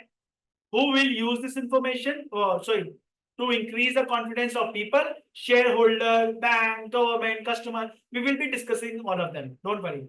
Okay. To use the information. What? Financial information. You guys are at skill level. So I hope you understand financial statement, balance sheet, P&L, cash flow statement, changes in equity. I hope you understand these statements. Okay. I can expect this much. Okay. Notes to account. These are your set of financial statements prepared by the management. Right? For intended user, practitioner work for intended user, for the shareholder by the auditor, because shareholder are the one who appoint, or buyer are the one who appoint the engineer. Okay, not the builder, it's the buyer who appoint. This practitioner will work with the builder or the management. Okay, Vishal, clear now? Work will be done with the management, but appointed by the shareholder, because it is responsibility towards the shareholder. Now, when we talk about assurance engagement, There are basically, this is just a mnemonic for you. It is given in your book. Okay. This criteria. Let me just, this is already highlighted. Okay, no worries. Just use this criteria. CREST. C for criteria, R for report, E for evidence, S for subject matter, T for third party relationship. Let me just zoom out a little bit and let me know. Just read this one time and let me know you want me to discuss any point here. Though it should be now clear, but do let me know if you want me to discuss any point here. It's just a repetition of what we have discussed. Read and let me know.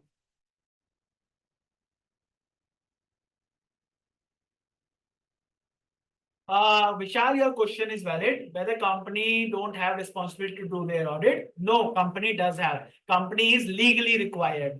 And we will understand, Vishal, why companies are required to have audit. Okay, there is a concept called agency relationship. We will understand why companies are required to do the audit. If you have already covered, business and technology subject or basically financial accounting, then you already know about this. If not, let me help you understand why companies require the audit. Because of the agency relationship.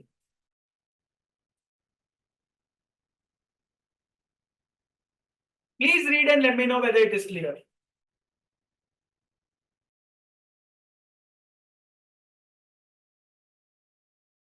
Yeah, criteria are basically standard for us.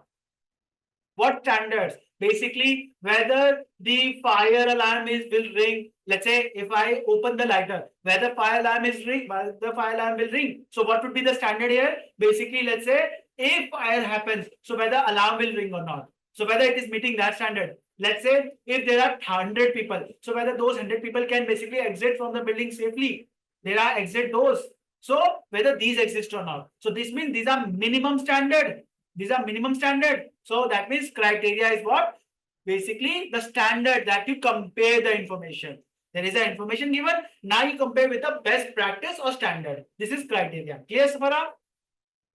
Yeah, we are going to come for the limited assurance. Where it is written in limited assurance? Return report issued. Where it is written limited assurance. Our next topic is limited and reasonable assurance. Anywhere? In report. A written report containing practitioner opinion is issued on the intended user. A form appropriate reasonable assurance engagement or limited. Yeah, this is the next topic. What type of opinion we will share? What type of opinion we will share or what type of expression we will give? Is this reasonable assurance or limited assurance? Any more question? Subject matter. Subject matter is basically, who asked this question? Sneha, subject matter is what we are checking. In case of buying a property, we were checking the property now. Let's say when we are checking financial statement prepared by the management, we will be checking the financial statement. So subject matter is what? What is basically being questioned here. As a buyer, I am concerned about the safety of the building. So subject matter is what? Safety of the building. As an investor, I want to invest in a company. What is the subject matter here? Subject matter is what? Basically the financial statement of the company, whether company is reliable or not, whether financial statement are accurate or not, right? So subject matter is what? What auditor or what, engineer or basically an expert will be testing, right? Any more questions, guys? Should I move on? Is it clear? This is just for your reference. When we are doing assurance, what criteria will be? Basically 5 elements for assurance. Criteria, report, evidence, subject matter, and third party. Third party means that intended user, basically the customer, and the third party are basically independent. They are not related. If they are related, that means it will be basically no use of this information. Okay, we will cover. This is majorly from the agency issue. Okay, let me just cover it in the notes. Criteria against which the subject matter will be validated, basically the standard or best practice. Best practice. I hope this writing is enough. You are able to understand it. Written report, basically expressing that the practitioner or engineer will issue to buyer or shareholder. Okay. Evidence. all the evidences sufficient. We will be covering what is sufficient in audit evidence chapter. We'll cover what is sufficient. It is given in your ISA 500. Don't worry, we'll be covering that.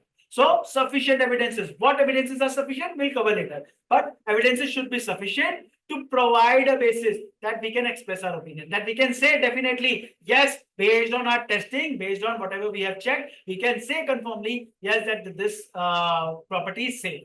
Okay. So we have to obtain this sufficient. Let's say tomorrow as a customer, I buy this report and this building collapses.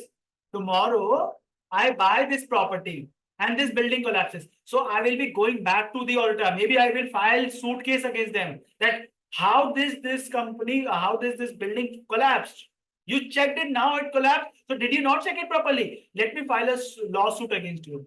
So for that, you will be showing as an auditor, see, I had sufficient evidences. Maybe there was the information that builder did not disclose. Maybe that beyond the standard practice, there was something that we missed. That could not be predicted. Okay, let's say this building was able to bear 6 level of earthquake, 6 level of vector earthquake, but actually earthquake came of 7 level. So we only obtained the evidences for 6 vector, and we informed this in the report. So we are not responsible. We told you that it could bear the 6 level vector earthquake. So if the earthquake is 7 level, so please see, we have these evidences. We have told you. So please don't file lawsuit case against us. Got it? So evidences will not only help forming opinion, but will also help the practitioner save them from the intended user, from the management. We will see how ugly these things will get. Subject matter, basically the data we are evaluating. Financial statement, balance sheet, P&L, whatever. Okay. It can be non-financial matter, but we will discuss this later on. Later. Three-party relationship, intended user, the people who are appointing the practitioner, and responsible party preparing the information. Okay. Can I move ahead? No, Karthik. No oral report. This has to be written report. Because that is how you document things. This is a real world where we document everything. We cannot just basically give our reliance on words. Okay. So we have to issue a report in return. Voluntary assurance engagement. We will see this, Apurva. We will see. Okay.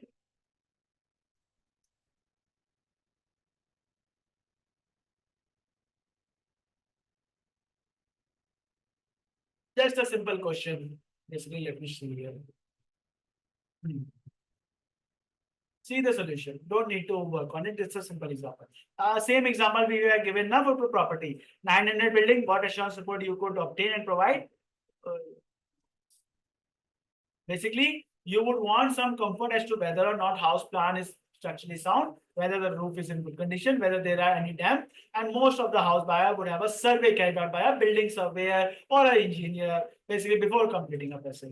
If surveyor basically verifies that yes, everything is okay, then we will buy it, we'll get a more confidence. Okay. This is related to let's say a council which is basically about to issue a 10,000 grant because they are local trusts, they also get grants or donations. So how to verify that the grant will be used for the intended purpose? So again, in this case, what you can do, council body will be concerned whether the money they have given will be used for the designated purpose. You have given a donation for a school and whether the donation will be used for the school purpose or the principal or the management will basically eat up the money. So you are concerned. So you'll get an assurance report from a, let's say verifier. They will need an assurance that money has been spent on sports equipment, sports shell premises, staff, and so forth. So the council could require organization to provide a report stating the money was spent in accordance with the stipulation, and they can verify it with a third party. Very simple. Okay, assurance part is clear.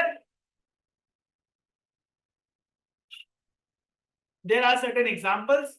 Again, many of these assurance you will not be able to understand today. What is internal control? What is forecast flow? So let me give you small hints if you're able to understand. Okay. Otherwise, We'll understand later on once we basically get into upcoming chapters. Now, after completing the syllabus, this page will be very much clear to you. But right now, I cannot guarantee whether I'll be able to explain everything.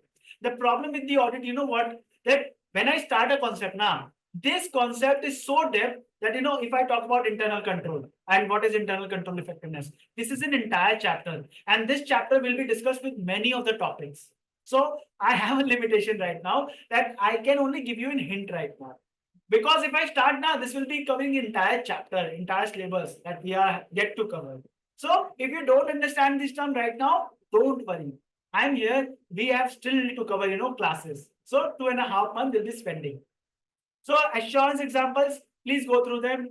And then basically level of assurance, reasonable and limited assurance is coming. So please read them. Definitely we'll take a break, don't worry. I remember. Please read them. Assurance engagement. What type of assurance engagement? Whether management internal control is effective. Control, internal, whether they are effective. Let's say, let me give you an example for internal control. You basically you have hired a cashier who will be basically billing. Whenever customer come now, they will pay to the cashier and basically get an invoice. What if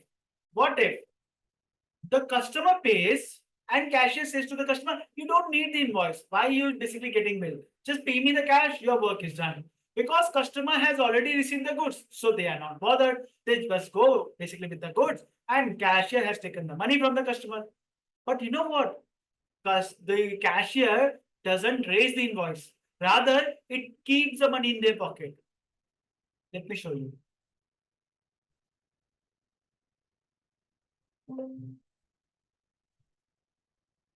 What happens?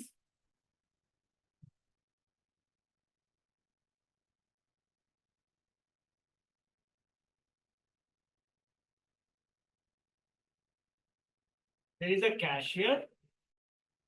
Okay. Customer comes and they basically pay $10,000 to cashier.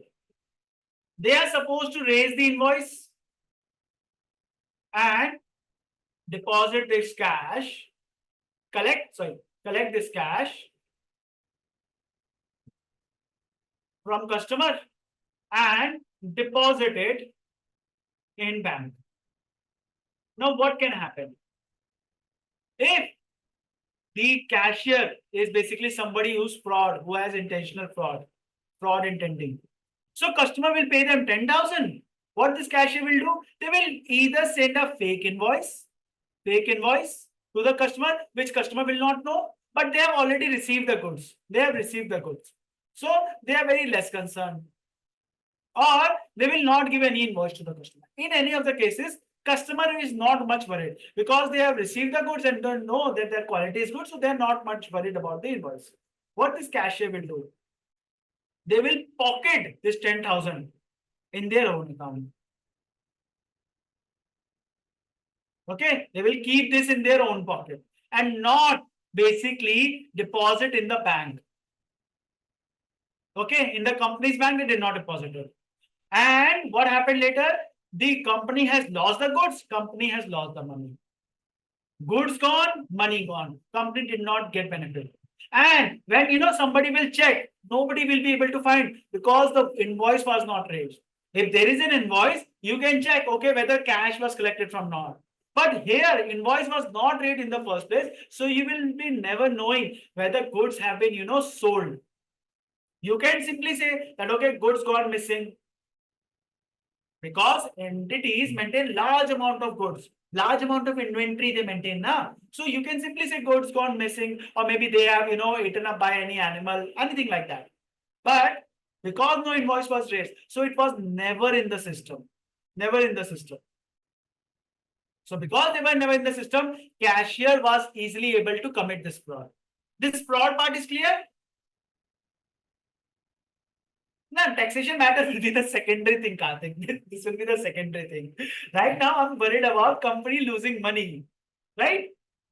So this means that company did not have did not have strong control. They did not have any control to prevent such situation. What could be the control here? What would be the way that we can stop or prevent the cashier from doing this? Or let's say cashier does it. What would be the ways to, detect it? To detect it or correct it? Any suggestions you might want to give?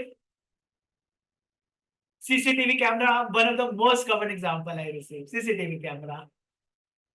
Okay. Another one.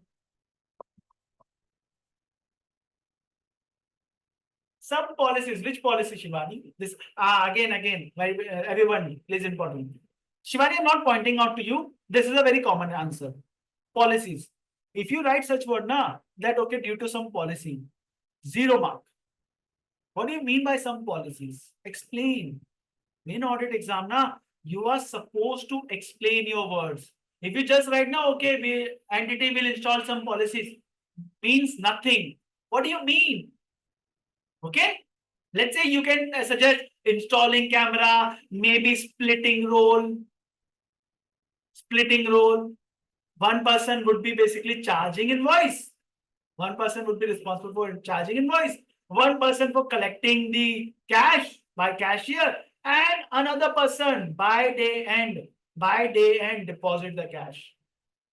So these responsibilities are segregated. Let's say now cashier pocket this money in their pocket, basically pocket this money with them and does not deposit in bank. So we can check, oh, see, there was an invoice. Where is the cash went? It was a cashier. So we will catch the cashier. Yes or no? Because of segregation of duty, we were able to identify the fraud.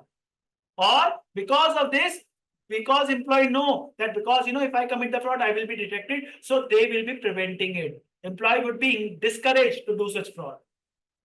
Why? Because you employed a control. Yes or no? Yeah, now good, Shivani. So you are explaining what you are saying. Explain. Right? Double check or splitting role, segregation duty, all one and the same thing. Okay? It's much better if you write segregation of duty, but you can say double check. You can put it.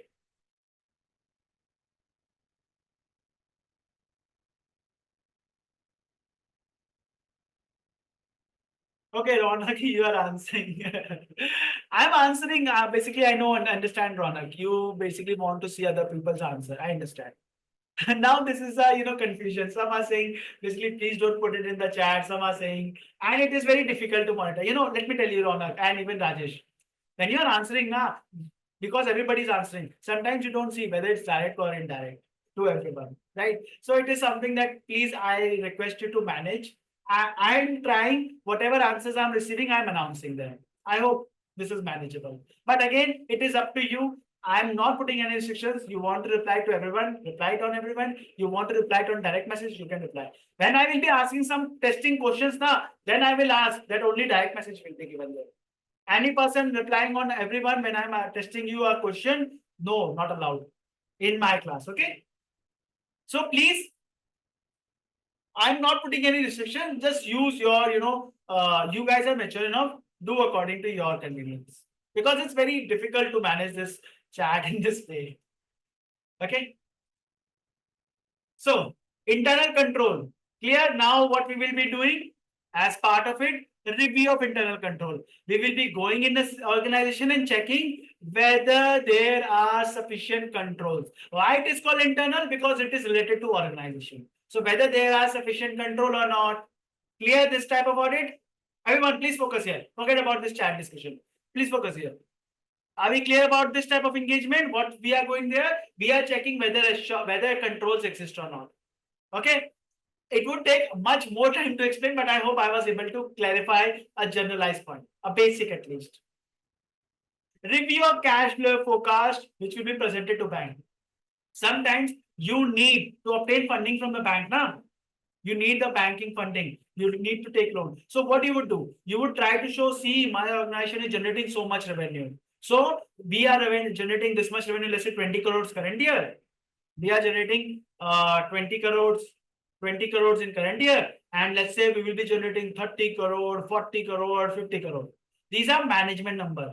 Now, whether these numbers are authentic, how do you decide it? This 30, 40 crore? Is it something that you are just inflating, or you reach some, reasonable estimate? Reasonable estimate. Let's say industries are rapidly growing at 100%, 200%. Then it seems okay. But what if it is the normal growth rate is only 20%? Then this is too high. It should have been 22, 24, something like that, right? So we will be getting an assurance engagement that please somebody check whether this forecast is what? Future number predicted. This is current year. This is future years. These are future years. So somebody check that these forecast or these future predictions are correct or not. So this is an assurance engagement for future predictions. Okay, used by bankers because they want to see whether the client is actually reporting correct numbers or at least reasonable numbers. They are not overstating. Because let's say if I am going to Mr. Mukesh Ambani for taking a loan, what I will do? Whatever profit, let's say my current year profit is 10 crore. Now I will say my next year profit will be 100 crore. Who can basically question me? Who can? Assurance engagement practitioner or auditor. Right?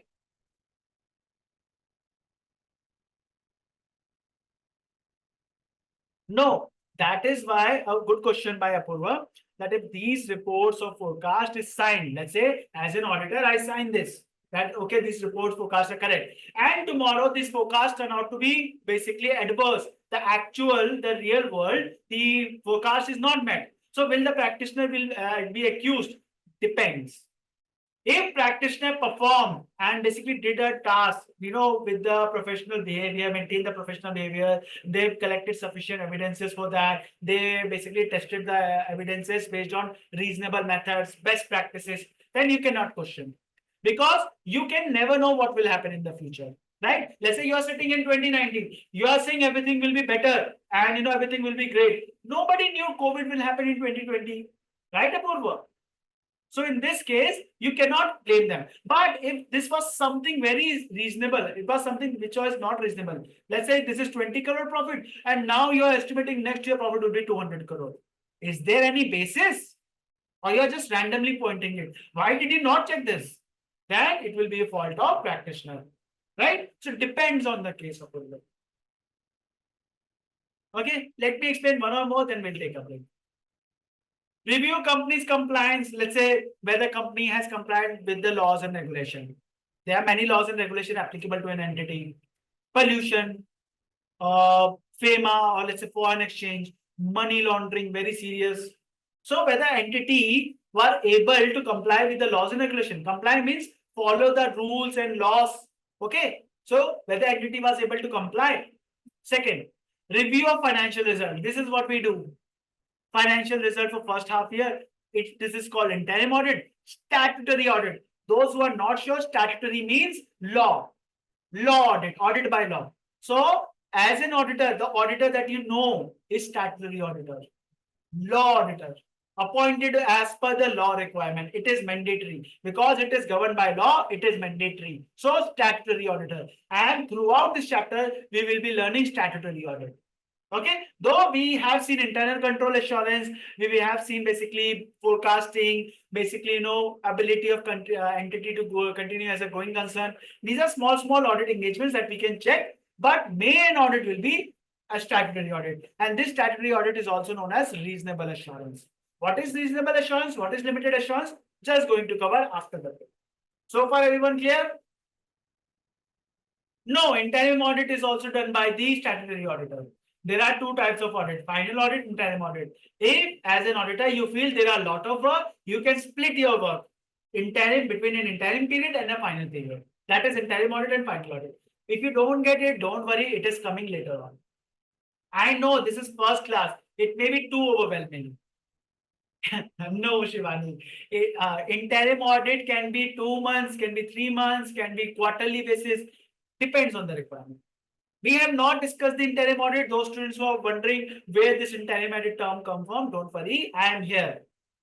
Don't let me basically leave without clearing all of your doubts. I can give you this assurance. This is my assurance to you. Yes, Karthik, very well pointed. Statutory auditor is nothing but external auditor. The statutory auditor is external auditor. External auditor. The third party. The practitioner. Okay? The practitioner. Very good. Anybody who doesn't know about going concern? Anyone? Though I don't expect it, but still. Don't worry. You are with me right now. You are with me.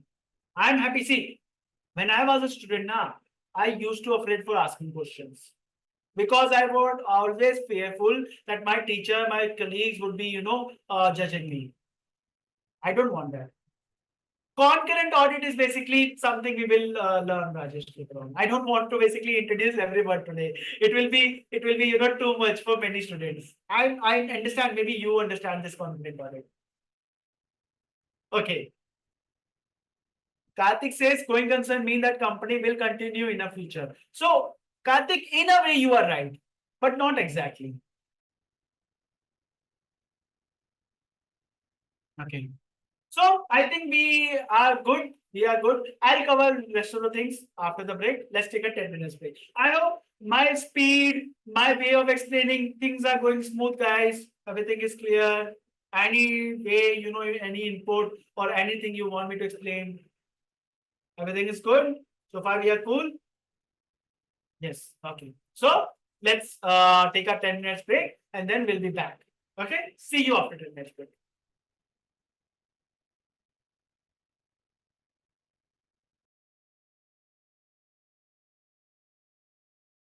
Apurva, very accurate definition of going concern. I'm going to discuss this in the class. It's a very accurate definition.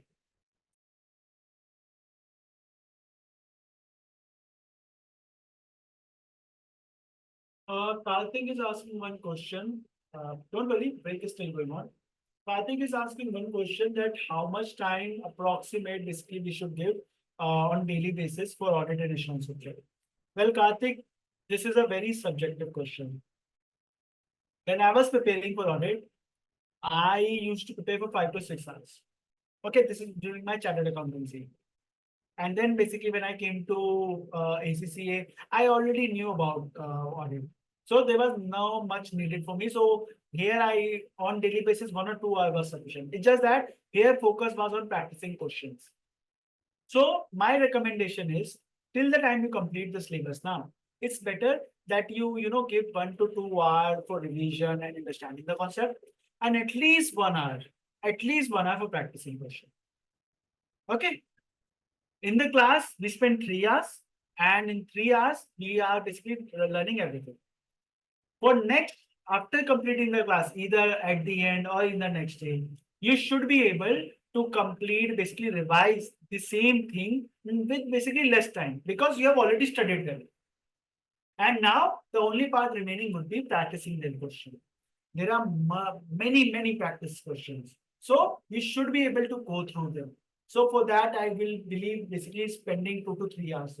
If you are working, then definitely I will ask for less hours. But if you are basically currently in college or you are only focusing on audit, then definitely 5 to 6 hours. Okay, that is according to me.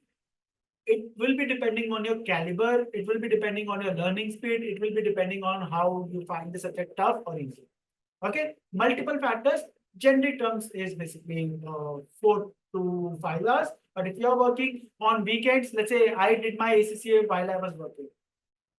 On Saturday, Sunday, I used to give 5 to 6 hours. On Monday to Friday, I used to give at least 2 hours. Okay. And let's say there is a hectic day, I'm not able to study. So I always made sure that I study at least 30 minutes. So that next day, and not everything is new. Right, Karthik? So this was my plan. You can devise your own. Apurva, let's discuss this. Okay, I think we are done with the break. I hope you guys enjoyed your break. Now let's be back.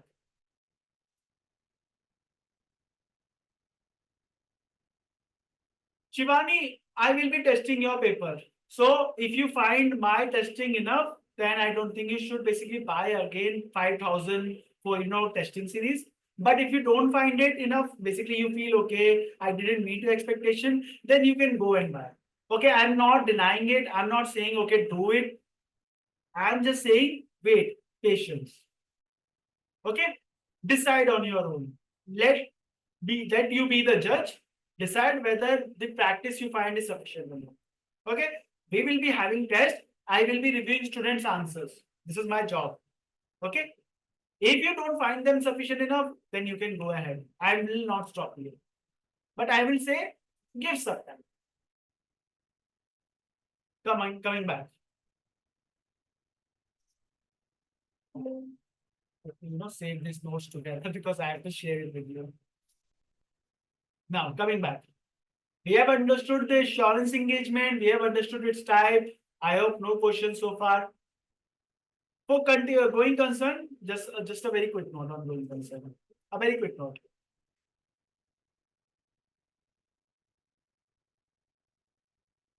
Going concern is entity's ability to continue its business for foreseeable future. Now, this line is very important. Foreseeable future. That entity will not be shutting down its business. They will be continuing. They will be continuing. Entity will not wind up. Okay. It will not stop running its business. Okay. Its operations will continue. That is what going concern is all about. But one part that student, face is they don't understand the foreseeable future.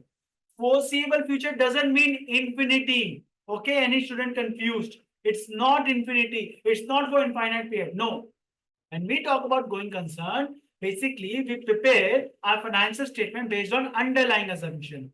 Underlying assumption of what? That entities' financial statement are basically based on going concern. What it means that you will have a non-current asset, current asset. Okay. The classification of current and non-current can only come basically more than 12 months or less than 12 months. Right? The general definition operating cycle can be anything, but we define operating cycle normally as not 12 months or 52 weeks now. So this is based on the going concern concept. If you are about to sell your entity, within next 12 months, so it means there will not be any non-current or current asset, only asset held for sale. And if you have done your financial reporting, then maybe you are aware. If not, let me tell you, IFRS 5 basically will be applicable. Okay, you will not report any asset as non-current. Every asset will be current asset and they will be reported at their fair value, less any selling expenses. Okay, this is as per your IFRS. Okay, so what going concern means? That entity will continue its business. Okay, it will not stop running business. It has no intention to stop business for next 12 months.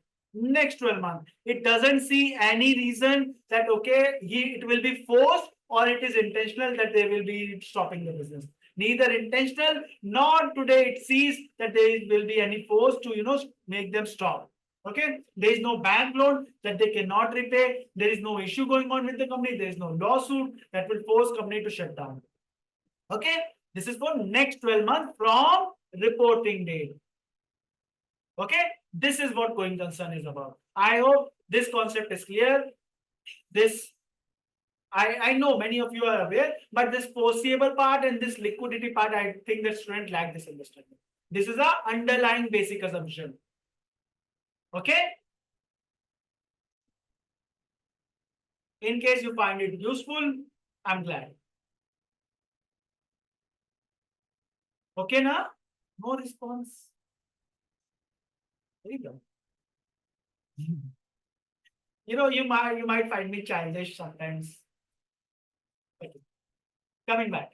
Benefits of assurance report, and this is one of the review. Okay, you check whether entity will continue the business for next 12 months.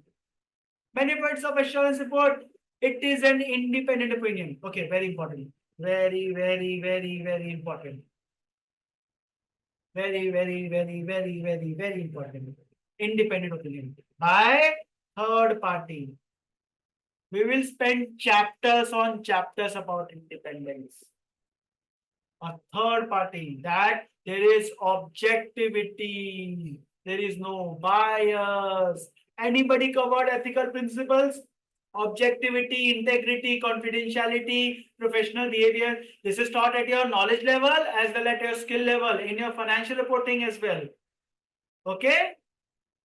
Yes. So auditor is independent, enhances the credibility, confidence of users for financial statements or financial information, whether it is related to forecasting, okay, forecasting, whether it is related to entities' financial result for first half year as an interim audit, whether it is related to going concern, any information, financial, non-financial, auditor assurance report provides confidence, increases, reduces management bias, that management is trying to sell, whether it is actually good or not.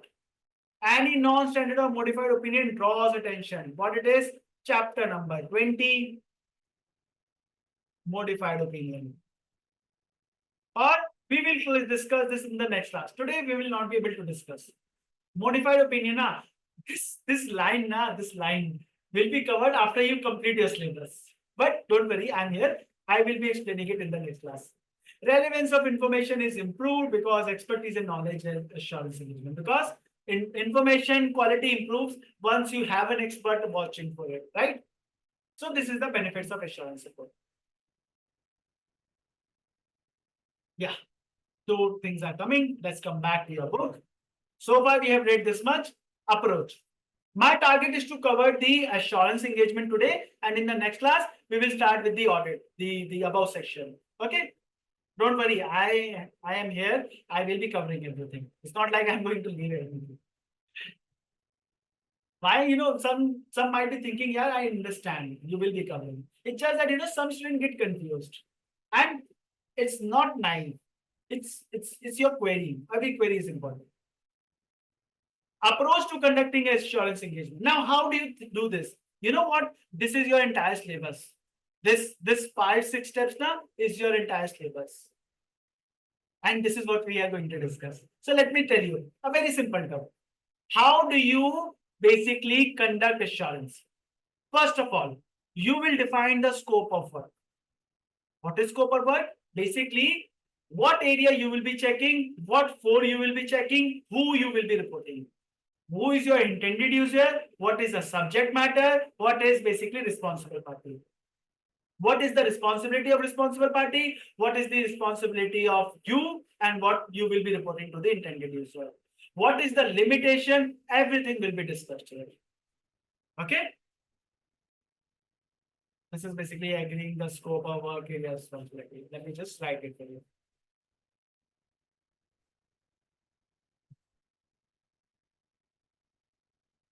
What will happen here? Scope of work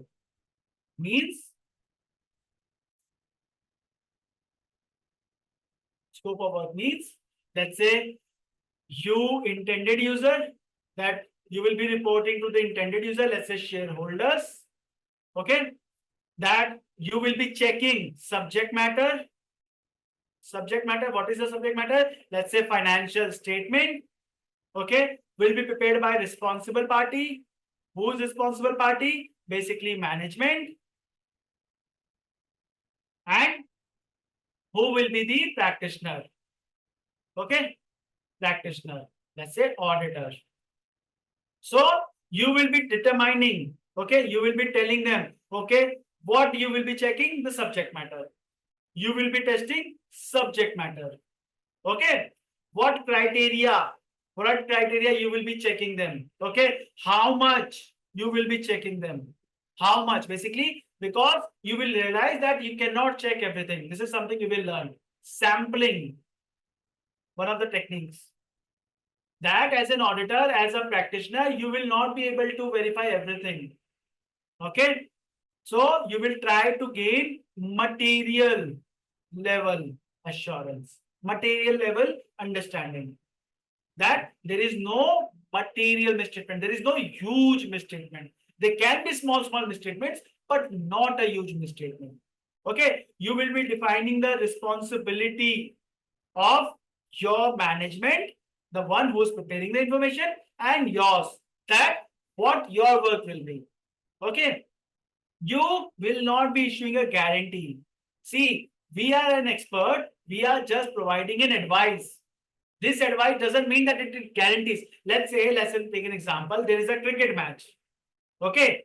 Many match experts before cricket match starts advise now, okay, this pitch is good. You know, this cricketer will be scoring century. But let's say if basically the cricketer gets out on 0, that doesn't mean that the expert was responsible. Based on their expertise, based on their past experience, they give this advice. Huh? So you will mention, see, I am a practitioner. I have done all the best practices that I could, and I have gathered sufficient evidences. But understand, there is a limitation that I will not be guaranteeing this. So this is not a guarantee that things will be okay. This is just my assurance to you. Okay? Assurance is not guarantee. Okay? Assurance is not guarantee. Clear? So you will be defining the scope of work. Now, everything that I have said, you will be writing in a contract. You will be writing it in a formal contract. Okay? Every word, basically who you are reporting to, who you will be working with, what you will be checking there, what will be the scope criteria, what will be the responsibility, what will be the limitation, everything. This is very, very, very, very, very important for you. And this is called engagement letter. Engagement letter. What is engagement? That you will be testing the subject matter and you will be issuing this engagement letter. There is an appointment letter now once you get hired. So it is called engagement letter when a practitioner gets hired. Engagement letter, engagement partner. Okay? Not 100% surety, right, Karthik? A part of population is checked in sampling. Very good. Can you give me your name? Basically, your number is showing right now. Class will be next Saturday. Yes, Apurva. Next class will be on Saturday. This was first class, so we started with Sunday. I told them that, okay, let's start with Saturday or Sunday as a first class, then give them a week break because many students have just completed their exam, so they might be joining late. So till Thursday, maybe students have asked on the group, okay, when the recording will be available. Till Thursday, recording will be there. So you can watch this lecture by Friday. And if you have missed, so by Saturday, you will be ready. Okay. So this will be called engagement letter, whatever we have discussed. Now, because we are about to start, we will plan our work. It's not like, we are going in insurance engagement. So it's not like we will basically start doing things randomly. No, we will plan. Okay, we will plan how we will do things. We will assess what is the risk. Risk in terms of risk that we will be giving incorrect opinion. Okay, then we will test controls. Basically, we will see whether management have controls to ensure that error doesn't happen. We will check them. That let's say cashier doesn't pocket the money in his pocket, that revenue doesn't get recorded. Or let's say if it's not a fraud case. Let's say cashier is recording $60,000, $56,000. What if cashier records this as $65,000? Is there a system to prevent it? So we will be checking this. See, this is a system that you test. You are not there to test the system. You are there to test the subject matter, which is financial statement. But it's better if you check the system, then it means that the financial statement are more likely to be accurate. More likely. So what you will do, you will plan your audit, assess the risk, perform certain procedures.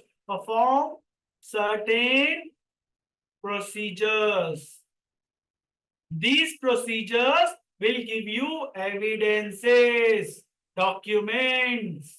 Okay, you will discuss matter with management or responsible party. And based on your discussion and based on the evidence, you will conclude.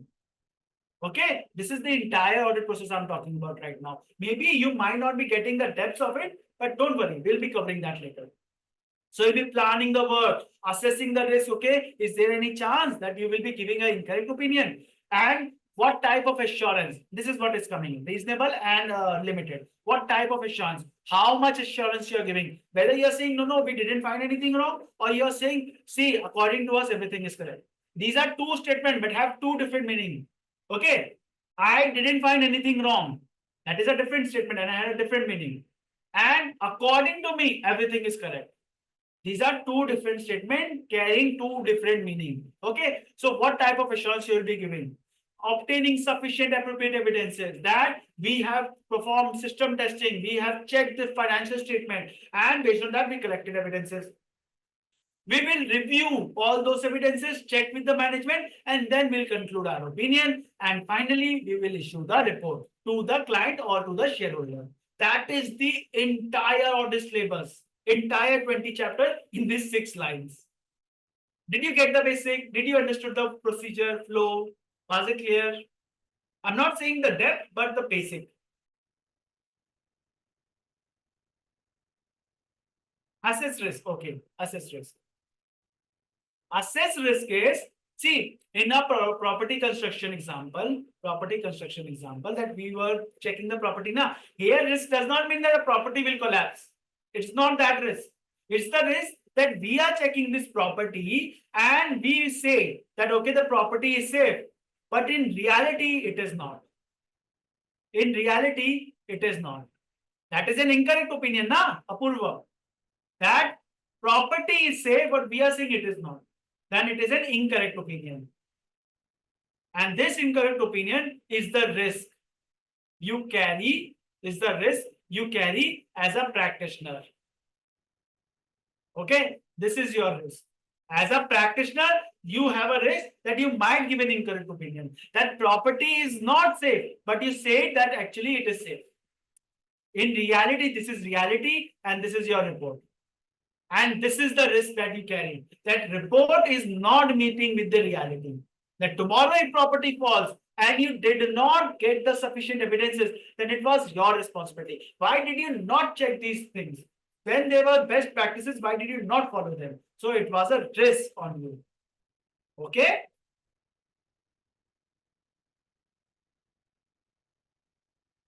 Learning method, I mean, first of all, complete the class.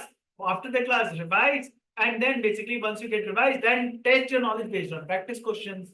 And before preparing for exam, do 2 to 3, complete the practice kit 2 to 3 times, especially writing part. Before going in exam, at least 20 questions for writing. At least 20 questions. In 1 month, 20 questions for writing. Okay. Once we are through with the October, in the month of November, you should be doing at least 20 questions for 30 days. Why I'm giving you 20 questions for 30 days? Because I know you will not be performing each question every day. So it's better every alternate day you perform at least 20 questions. One day you may perform 2 or 3 questions. So overall you perform 20 questions at least, so that you are in habit that once you sit for the exam, you can write the answer automatically. It's very important in exam that your hands, your fingers start working automatically. You are in habit. The word is habit. I'm trying to force you to get a habit of, practicing questions. This part is clear now? This part is clear, everyone? Approach.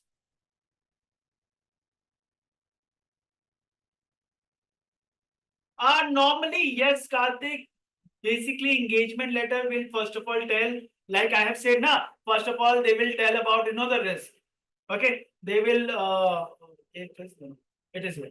First of all, they will tell, okay, we have been appointed by intended user. We are the practitioner. We will be checking subject matter. You are the responsible party.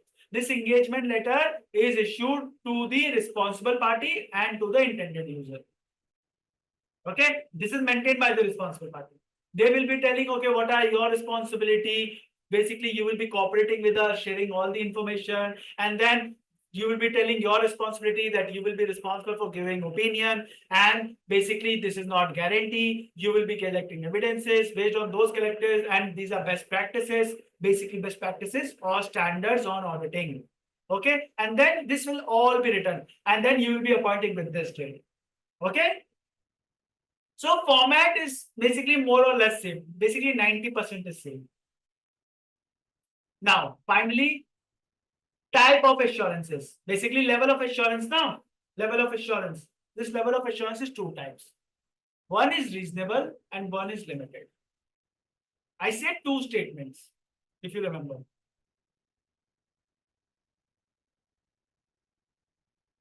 Let me first say this. I don't want to lose everything. They are normally two statements.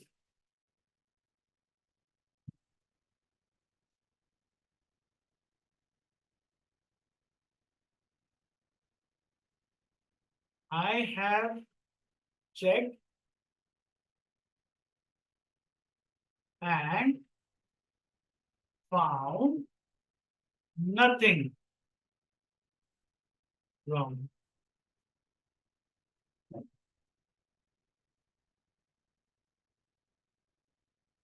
Based on my checking. You know, this checking is also called testing.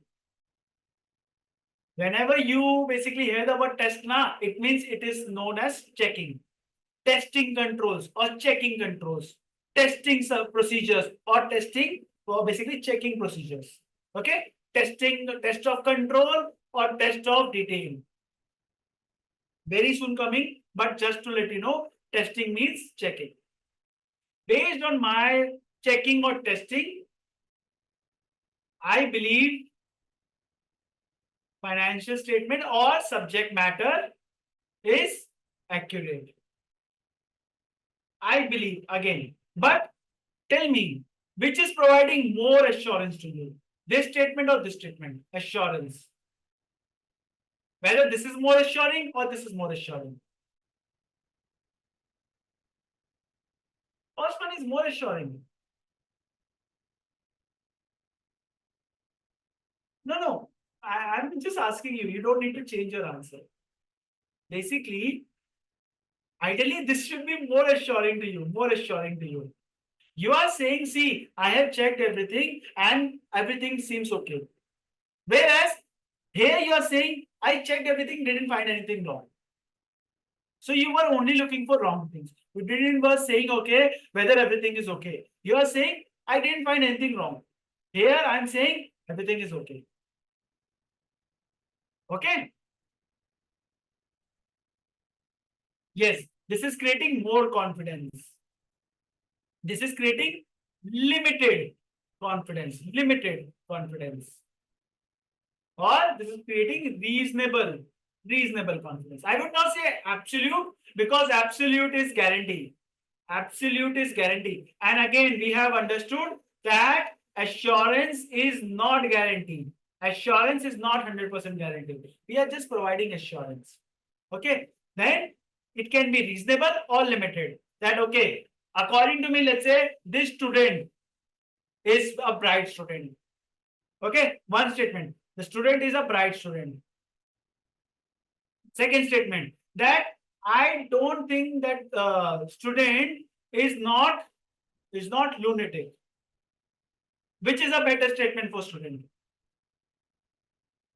That student is not basically a weak student or no, lunatic is not a weak student. Is not a weak student. Sorry. Second, yeah. So it means you are saying according to you, reasonably, the student is a bright student. Whether he will pass or not, or whether she will pass or not, you are not guaranteeing. You are saying, see, I understand them very bright. But second student, you are saying, okay, no, this student is basically not weak. So this is giving you reasonable assurance. And this is what it is about. In limit reasonable assurance, you provide a high but not absolute. High but not absolute assurance. In limited assurance, a lower level of assurance. A lower level of assurance. What you are saying, see, here I am saying that according to me, I believe it's a good financial statement. According to me, it's a good financial statement. Here I'm saying, see, according to me, I didn't find anything wrong here. So when it is a limited assurance, you are just checking for any wrongdoing. But when you're checking for reasonable assurance, you're not only checking for wrongdoing, but also the health of the company. Okay?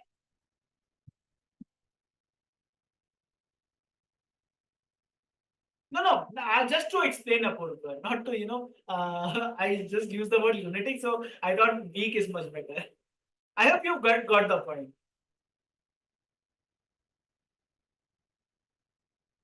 No, Karthik, no.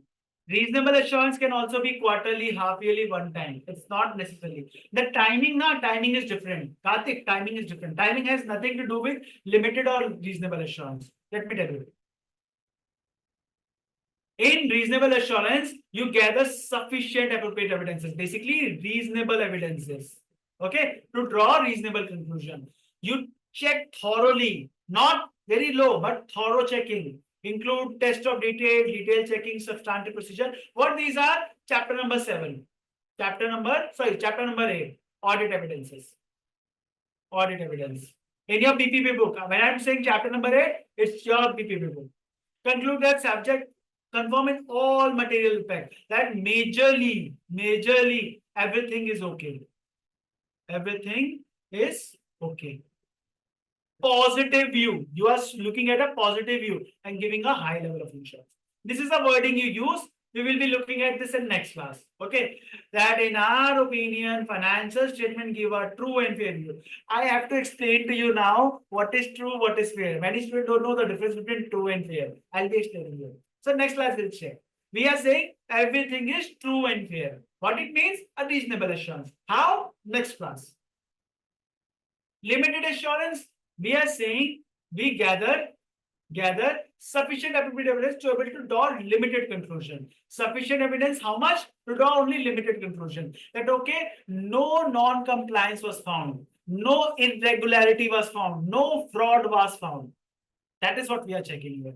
Fewer procedures, merely inquiring analytical procedure. Okay, this procedure would be coming in chapter number 8 again. Procedures.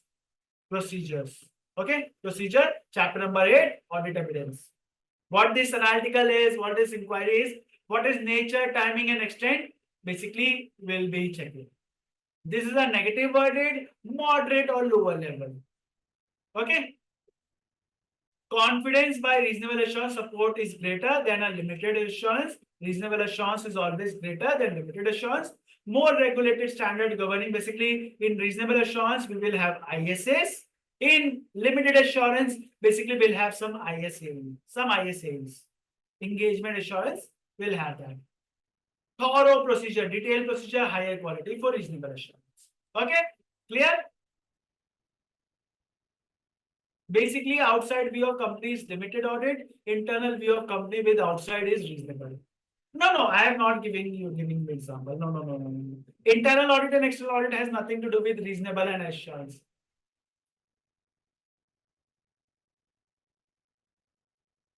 Yes, it is reasonable assurance. Above the common code you're talking about, above information is correct to the best of my knowledge, is a reasonable assurance. If you code this in this way, I didn't find anything wrong, then it is a negative or limited assurance. Okay? Now this is basically next class, agency, external audit, limitation of audit, materiality. Next class. Okay, let me just see in the book. Oh, actually we are on time. Very good. Summary. This is the summary. Reasonable assurance, statutory audit. Basically, the audit we perform now, the normal audit is a reasonable assurance. Limited assurance, review of cash flow. Yes, Rajesh will be following the BPP bill. Okay. No. Saturday, Sunday. This was just a beginning. So we started with Sunday, but every week we will have Saturday, Sunday class. 2 class per week. Don't worry. We will be able to see. And also, please understand, in the month of October, I will be conducting extra classes. Okay. Whether morning time or evening time, we will check. But in October month, we will have some extra classes. Okay. So that you have sufficient time in the month of November to prepare for your final exam. I want to give you at least 20 days approx. Okay. 20 days I want to give you that you have for your exam. So you don't, end up being in a point where we are finishing the syllabus in the 27th August and your exam is basically on, let's say on 4th or 5th of December. So we want to have this syllabus finished. So we'll try to finish it by the 10th November or maybe before that. So we'll have some extra classes. So be ready. Don't worry, those students who will not be able to attend the classes, you will be getting backup lectures by the Thursday. Okay, by the Thursday. Yeah, definitely, Apurva. If you can, you should go ahead and study. You get any question, do ask me. I always say, because this is what I did. I didn't wait for classes to finish. I always studied basically ahead. Let's say chapter number 1 is done today, or basically in the next class. So I will be studying chapter number 2, chapter number 3. If any question, I'll ask my teacher. This is, I used to do it, but not necessarily to be done by you. You can do minimum that after completing the class, you revise and ask me any questions. You practice questions of that chapter. Okay? No, actually, for a recorded lecture cannot be provided before Thursday. There is an IT process that goes on. Okay, so you can check with VG team. Maybe they will be able to help you. I know that by Wednesday or Thursday, the lectures would be available for backup. Okay? So I hope you were able to get some insights. You find this lecture useful. I hope I was able to meet your little bit of expectation. But again, there are upcoming classes. So maybe first class is not enough. So do let me know any feedback, about my speed, about anything else you want to share. If you do basically like it, do let me know. I would be really glad. Okay. Any questions, do let me know now. Otherwise, we'll wrap it up.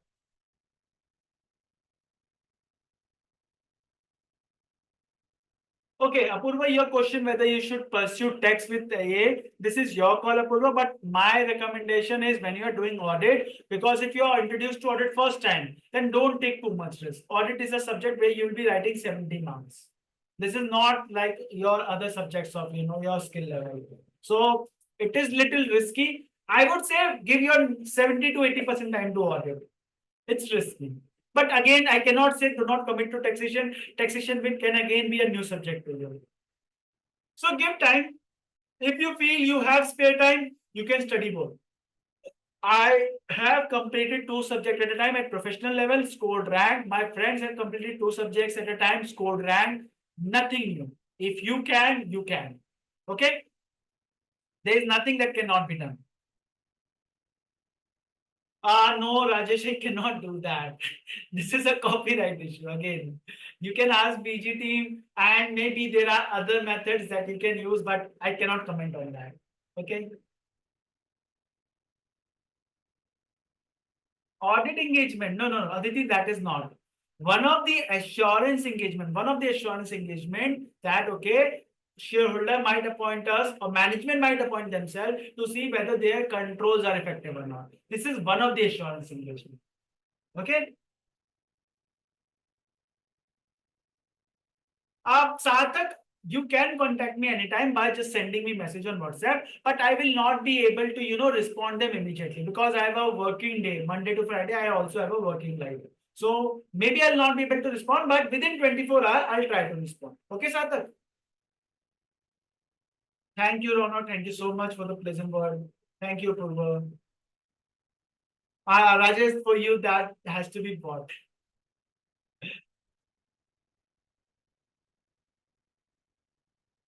Yeah, Purva, thanks for answering. I hope, Rajesh, now you got the answer.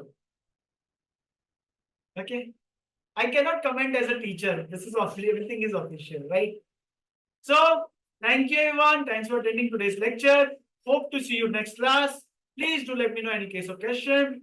Do read it. Do try practicing question. Try and get the flavor of the questions. Okay. See you next week. I hope are very healthy and a good week to you. Bye-bye.